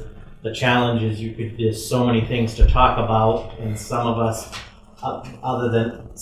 more than others sometimes get way down in the weeds and so forth. We want to provide as much information moving forward. So the next item is the FY 2020 cost of living adjustment. I again want to thank the internal finance team that I have, which is Ms. Cabri, the finance manager, Ms. Tierney, the treasurer, Mr. Johnston, the benefits and payroll manager, my assistant, Ms. Antonellis, and Mr. Hogan, the town assessor. We meet weekly on various issues of the budget. So with respect to the COLA recommendation for FY 2020, and I want to thank Mr. Johnston for putting together the various data sources that I asked to look at. The recommendation for the COLA for FY 2020 would be a 2% cost of living adjustment. And how did we come to that determination? So the first data point is the consumer price index for the Boston, Cambridge, Newton area, which Ayer is in, and there is some debate on that because Ayer is far to the west, but we are looped into that zone from the Bureau of Labor Statistics. It's because of the commuter rail. Yeah, the commuter rail. Is that what it ties us in, yeah. Is 2.5% as increased for this year. The average. Average. We did a survey, as we do every year, of the neighboring communities. Benefits and Payroll did this. The ones that will either tell us or have put this forward. I mean, Harvard and Stowe are higher than 2%. Lancaster, Groton, and Lunenburg were at 2%. Clinton is below 2%. And then the Massachusetts Municipal Personnel Association, they do a COLA survey of communities. And since the packet was printed, some more have reported in. So actually 24 communities are giving COLAs higher than 2%. There are 49 communities at 2%, and there are about 10 communities less than 2%.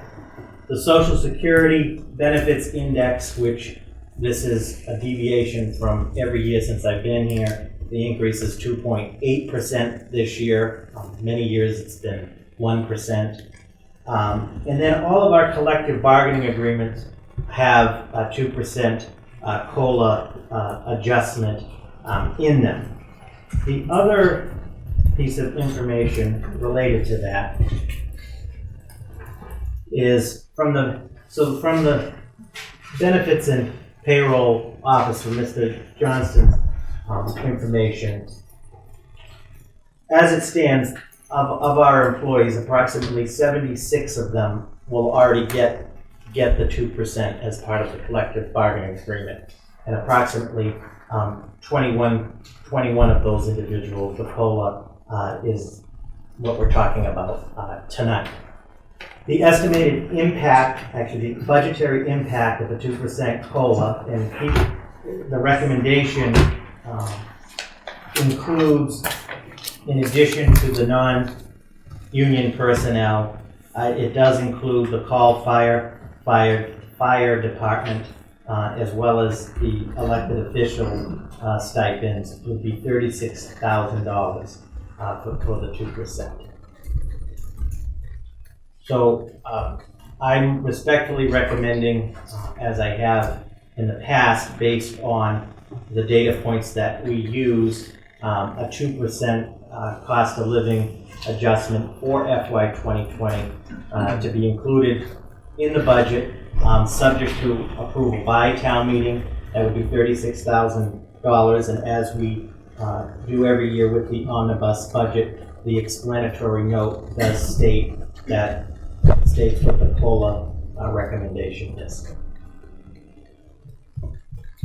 Scott, any questions?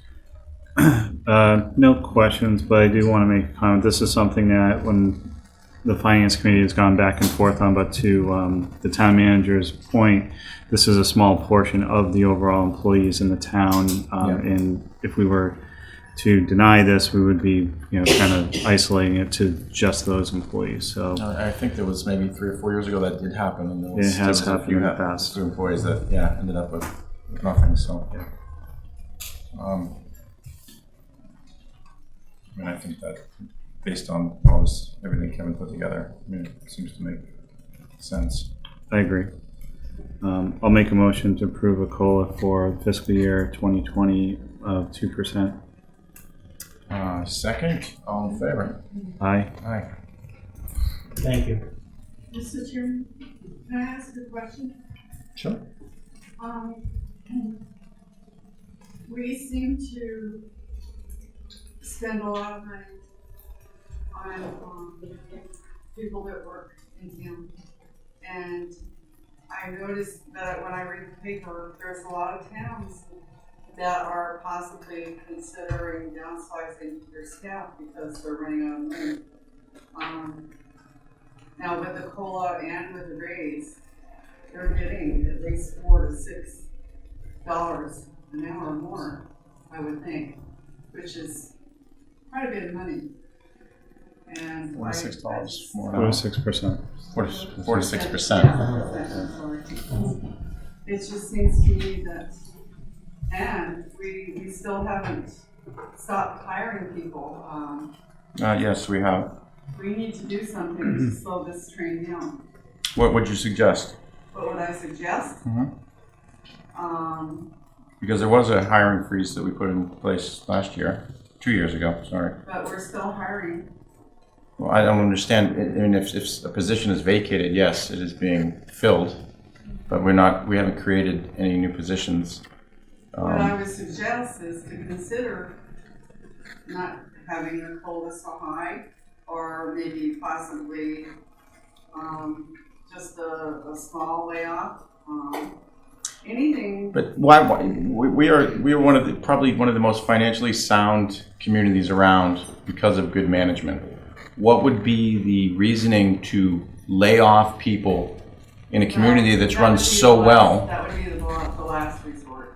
But I just think that we spend an awful lot of money on personnel and to even with the ambulance. Now we have to subsidize some of that money because they're not making enough. I mean, that's a lot of money, and when you add it all up, I know, cha-ching, it's a lot of money. And I just think that you guys really need to come up with a better plan. Please, answer. Yeah. So I was on the Finance Committee for years, and we had those discussions. The interesting thing about our community is we are very unique from the towns around us. So a lot of the newer hires we've had over the last few years, probably 5 years, have all been strategic. We hired a DPW engineer, which, though it's additional salary cost, it is a reduction in engineering cost. We hired a town planner to help facilitate the planning and the land use, which has also saved us some money in the long run. It's easy to focus solely on the hiring, but there's also some cost benefits that have been reviewed and looked at as we've gone through each of the budget cycles. We have a lot of elderly people in town, or seniors in town. We have a hospital. We have a prison next door, which brings prisoners to the hospital that then gets dumped on the Ayer Police Department. So there's certain staffing levels that we have to keep here in town because of the unique nature of our town. And that does impact our staffing levels and our costs. And, you're not wrong. We do spend a lot on employees and on the services. Personally, in my opinion, I think that we do get high quality of service from all of our departments. So we definitely get our money's worth. And I think that, we fit the needs of the community very well. To Mr. Selectman Hillman's point, we are in a financially good position. We have put a freeze on hiring new people. There's no one in the current budget. There's no plans to hire anyone else or any new positions over the next couple of years, as long as we don't have a new need that comes up.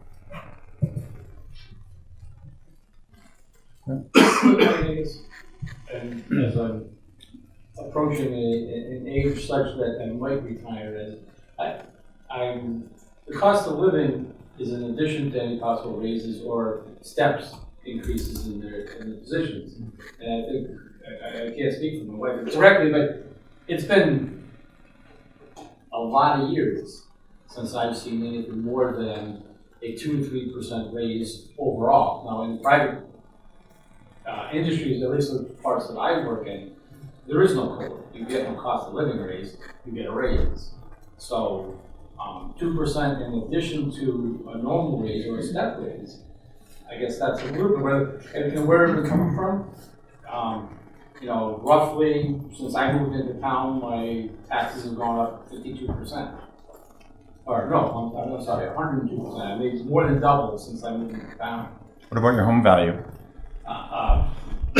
I'm not, the home value is something, but I'm not planning on selling my house and moving out unless the taxes get to a point where, after I retire, it's going to be difficult for me to pay. I mean, over $4,000 a year is fine when I'm working, but once I'm not working, if it keeps going up, 2.5% a year, that's just what I'm bringing up is that it's been, I'll bet you 15 years since I got more than a 3% raise overall in any of the businesses that I work for. And I, listen, coming from the private sector and owning a business, that was the hardest part for me to understand when I first came to this table was unions and how government and pay works, because I don't get a raise, like. Work for yourself, you never. Exactly. But you mentioned the tax bills. I mean, to retain the services that we have and that we've built, and I don't mean we, the selectmen, I meant the departments. We talked about the best fire department around. We have a great police department. I mean, where we're at with Superintendent Wetzel, no other community around has that knowledge that, you can say we pay for it, but I mean, we're way ahead of the curve here than any other community. So I totally hear you. There's no one likes paying taxes. I can assure you that I don't. I'm very happy with the town. Employees. No, and I agree, and I hear what you're saying, and I'm not saying that I disagree, but we're not at that point. Maybe someday we'll be back there where things are financially not feasible. But if you look around to other communities, for what we provide in this community, bar none, is the biggest bargain around based on tax bills. By far. And granted, they go up every year. The cost of doing business goes up every year. So I hear you, and I just want to reiterate that it's not just lost on us, because I pay the same amount, the tax rate that you pay. So, we all understand. But, in my opinion, you pay more for good talent and for good employees, and then you pay to retain them because they're obviously, and they've all stayed, and we're happy with that stability is great. I agree. It's something, it's just one of those, now that we're back in the budget season, the overall percentage each year goes up. a fair amount. I mean, you don't exceed the 2.5%, but then there's the add-on costs of, well, special capital spending. Sure. Like that. If you add that in, the percentage is well over 2.5%. So and a lot of times people at town meeting don't really calculate in or really think that it's like, oh, well, max is 2.5% without an override. Well, that's not exactly true. 2.5%, it's going to go up. But then capital budgets and other things, the percentage actually goes up quite a bit more. So it was just a expressing. No, and it's a perfectly good, legitimate point. And I think that, I mean, as the chairman of the Capital Committee, and Lisa and Robert and Mary can attest, we spend a lot of time going through these capital, and seeing what makes sense and what we maybe don't need, or what we can fund without going for a capital borrow. There's a lot that goes into it.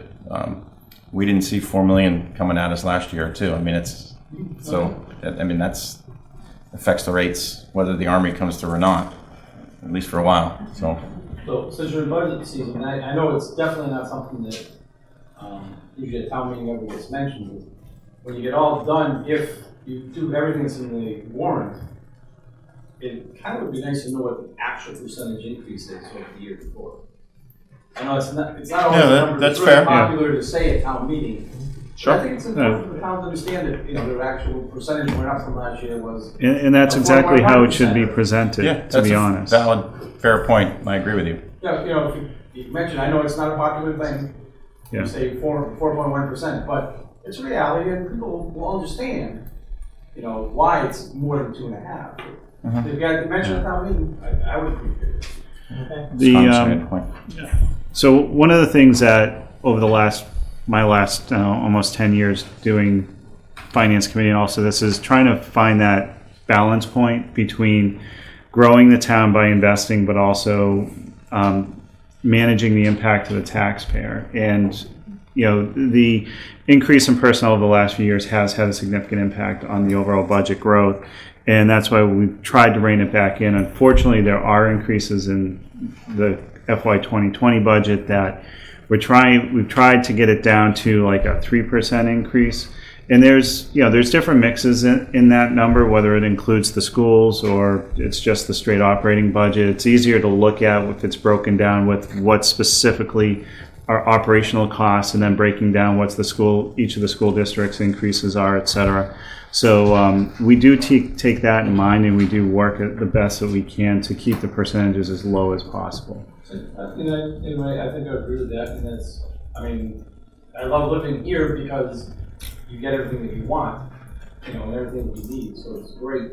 It's just that, the rest of an actual percentage. I think, like I say, I think some of the surrounding towns that have much bigger budgets residents don't give back as much back into the community that bigger budget places do. So I appreciate that. It's just I haven't been participating in a lot of these meetings for the last few years, so you may just see me every once in a while, especially on the budgets. More than welcome. Another driving factor too that we have no control over, and the chief brought it up earlier, is health insurance too. That's something that we were looking at, Kevin, initially, we were talking the increase? We budgeted initially 15%. Yeah. And came in significantly less than that. That's what we were initially. And that's out of our control, which is so frustrating because there's nothing we can do about it. No, I see that every year. Yep. Almost everybody does. It affects all of us. Yep. All right, thank you. Robert? The next item is there is a request for a one-day beer and wine license for the Ayer Shirley Lions Club for their annual pasta night at Karen's Kitchen, located at 200 West Main Street on April 18th. They do this every year, right? Yeah. Okay. There's been no Never issues. had a problem. No. Yeah. And I clarified with Mr. Moore today, the request is from 3 to 9 p.m. He forgot to put that in the letter. It's important. I make a motion for the Ayer Shirley Lions Club for a one-day beer and wine license from a pasta night at Karen's Kitchen at 200 West Main Street on April 18th from, what was it? 3 to 9. 3 to 9 p.m. Second. All in favor? Aye. Aye.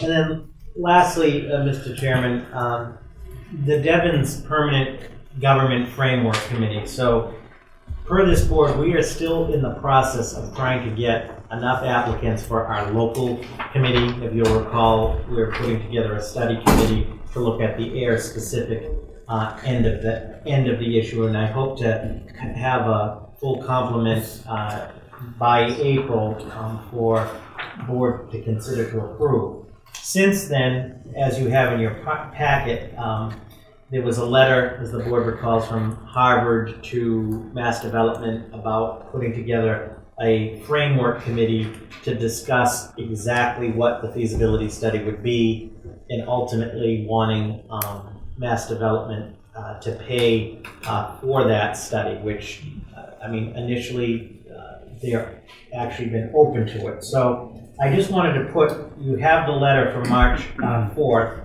that was sent from the Harvard, from the town of Harvard regarding this, and there's a proposal. Now, in addition to our local effort, they're proposing to put together a framework committee that would consist of the chair of each of the Board of Selectmen, the town administrator, manager from each of the towns, and the chair of the Citizens Committee, which we are still forming.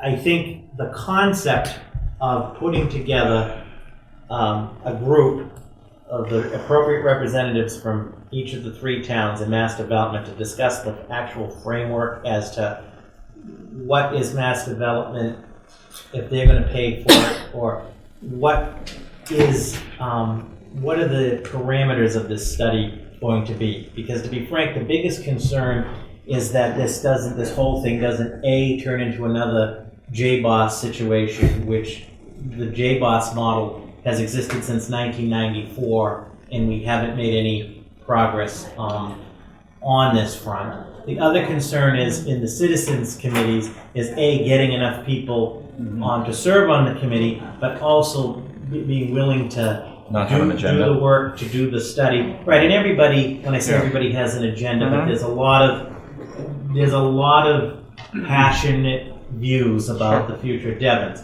So not necessarily have to be a decision tonight, but in the interest of time too, but I wanted to sort of start the discussion about how do we agree with this is sort of Harvard's approach, if you will, to Mass Development.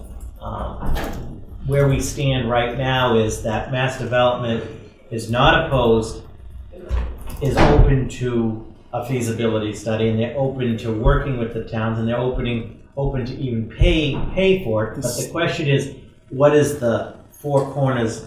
What's the scope? They also want Vicksburg Square approved right now too, right? So I'm assuming throwing out, paying for things, playing nice. Sorry, this is the cynical side of me that doesn't trust. Well, and I think the last thing, and just to say, is this, for over a year, that position has been vacant up there. So the communication has been between Mass Development, Boston. And I think that'll be good when the new so director the new comes. Jessica Strunken, who is the new VP specifically for Devon's, that will be replacing Thatcher. She just started a couple weeks ago.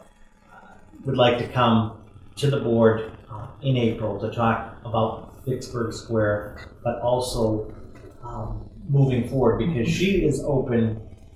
We all agree we should be proactive on the issue of disposition. But the question is, who's going to do what, who's going to pay for what, and what's the scope? Absolutely. Is it going to end up being redundant, having each town having their own committee and then having this committee going at the same time? Is this a committee that needs to meet first to kind of build out the framework, which then the local committees work with? That's a fair point. Just my initial thought. I agree with you. There could be 2 different committees with 2 different goals, or exactly, or even to Robert's point, just finding enough people to put on all these committees. It's because it's usually the same cast of characters who are working on everything. And I would say the representative from the board should probably be selected after the next election, because maybe the chair of the board is going to change most likely. Or does it have to be the chair? Does it have to be the chair? Or like regular committees, Scott does buy board, I do capital, Janice does rates. I mean, you know, that's something we decide amongst ourselves. Right. Or whoever's here. So again, obviously not an action item for tonight. I know in the interest of time, but the duplication of effort point has come out from multiple folks. Why we're going to have these, two committees. We're going to have the Citizens Committee, the Framework Committee. I think the big takeaway is how do we structure the framework for the actual study? So I can talk some more with Mass Development. If the board doesn't have any opposition, I can talk to Selectman Wallace and Victor Norman from their committee. And I haven't a chance to talk to Harvard specifically about their proposal. Mass Development right now, Manukas is obviously understands we need to do something and is open to it. The concern I think everybody has is what is that? How are we going to structure it? Yeah, and what is Harvard's objective? What is Ayer's? Because it might be different. Right. And I don't want to have to follow suit. So why don't I, in terms of next steps, I will talk directly to Harvard on this, and I will also talk in more detail with Mass Development. And she'd like to come in April. We'll schedule that. It might be the second meeting, and let's try to put some more structure to it. But I just felt it was an important letter that we should at least, the board, begin to sort of talk about it. And secondly, to say that we are actively trying to get a full complement. You're going to see something at the end of this week, again, another re-advertisement for Ayer residents that are interested in serving on the committee with some more specifics about the types of things involved. Okay, all right. So, good. That concludes my report, and I thank you for your time this evening. Thank you. I lost the agenda, sorry. That's you. Oh, it's me. So I'm real brief on this. We talked about this future elementary school. Robert, I know you would have to speak with Dr. Malone. I know there was some talk in this last May. That was right after Scott was elected. So when they were presenting the field proposal about the buildings, I think three of us attended up at the Page Hilltop. Yeah.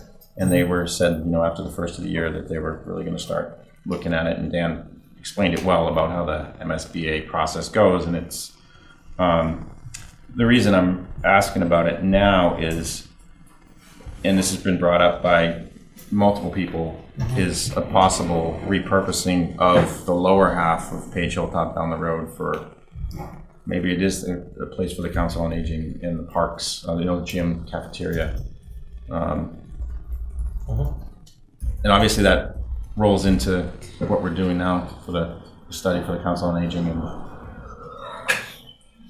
this is what I would suggest, because this is a big issue and it's an important issue, and I know that every member of this board in this town is very concerned about this.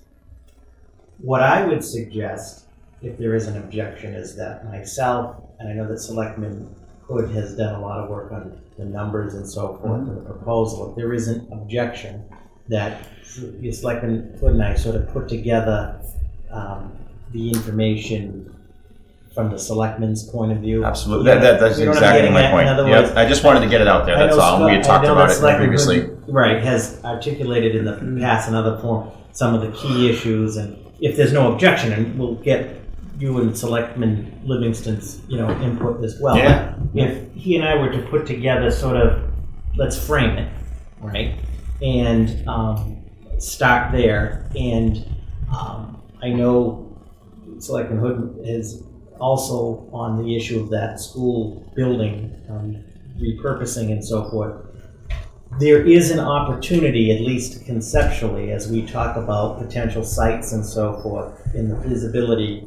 That is an intriguing proposal. In other words, of constructing an elementary school and retaining that. And a portion, just so people understand. Right. I'm talking about the lower gym, maybe Right. the cafeteria, as some type of public area, meeting area. Obviously for the parks, they don't have their own facility, which we have talked about many times at Capitol. Maybe that could be Yeah, so what I'm thinking, and I didn't mean to put you No, it's on the okay. spot, but if Welcome aboard, if there's Scott. no objection, if Selectman Hood and I put together Yeah, sort absolutely. of a framework. I think we're all in agreement on that. I just wanted to get that We'll out bring there. it back here, and then we'll discuss it, and then we'll figure out the next step in terms of the school and so forth. I mean, that's my thought, maybe. No, I think my point is that I don't want to. I know we have the Council on Aging, feasibility study. Yeah. We've expressed to capital many times. I know there's doing the storage building, but having it might. I don't want to lose one or two opportunities because we waited too long on another. And I'm not saying the school committee's done anything wrong or anything like that. And I know we're a ways away from that, but I mean, I think besides the people that want to lay people off, I think the community realizes that we need to address this sooner than later. And I really have no interest in doing it with Shirley, so I want to get our ball rolling at least. So I was very close to requesting this for tonight's meeting also, but the more I thought about it, I thought we were probably about a month away from having the conversation. I wanted to build more of the structure around the reasoning why we wanted to bring it up, and these are things that we've talked about in the past. The long runway that is the mass school building process. Get some feedback from this. I thought we should get some feedback from the school committee as to what steps we can take in the early interim to start gauging the interest within the town at looking at it. Go back to the engineer report that they had that shows where we can build the school and back.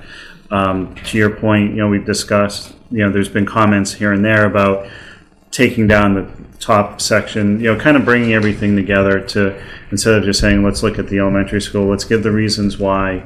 And I completely agree with you that, I don't think there's an appetite in Shirley for any more money to be spent on the schools at all. So I feel like as a community, we need to really look at it on our own. And plus, where it's so centrally located within our town on the campus with the high school, I think it's important that the elementary schools stay there.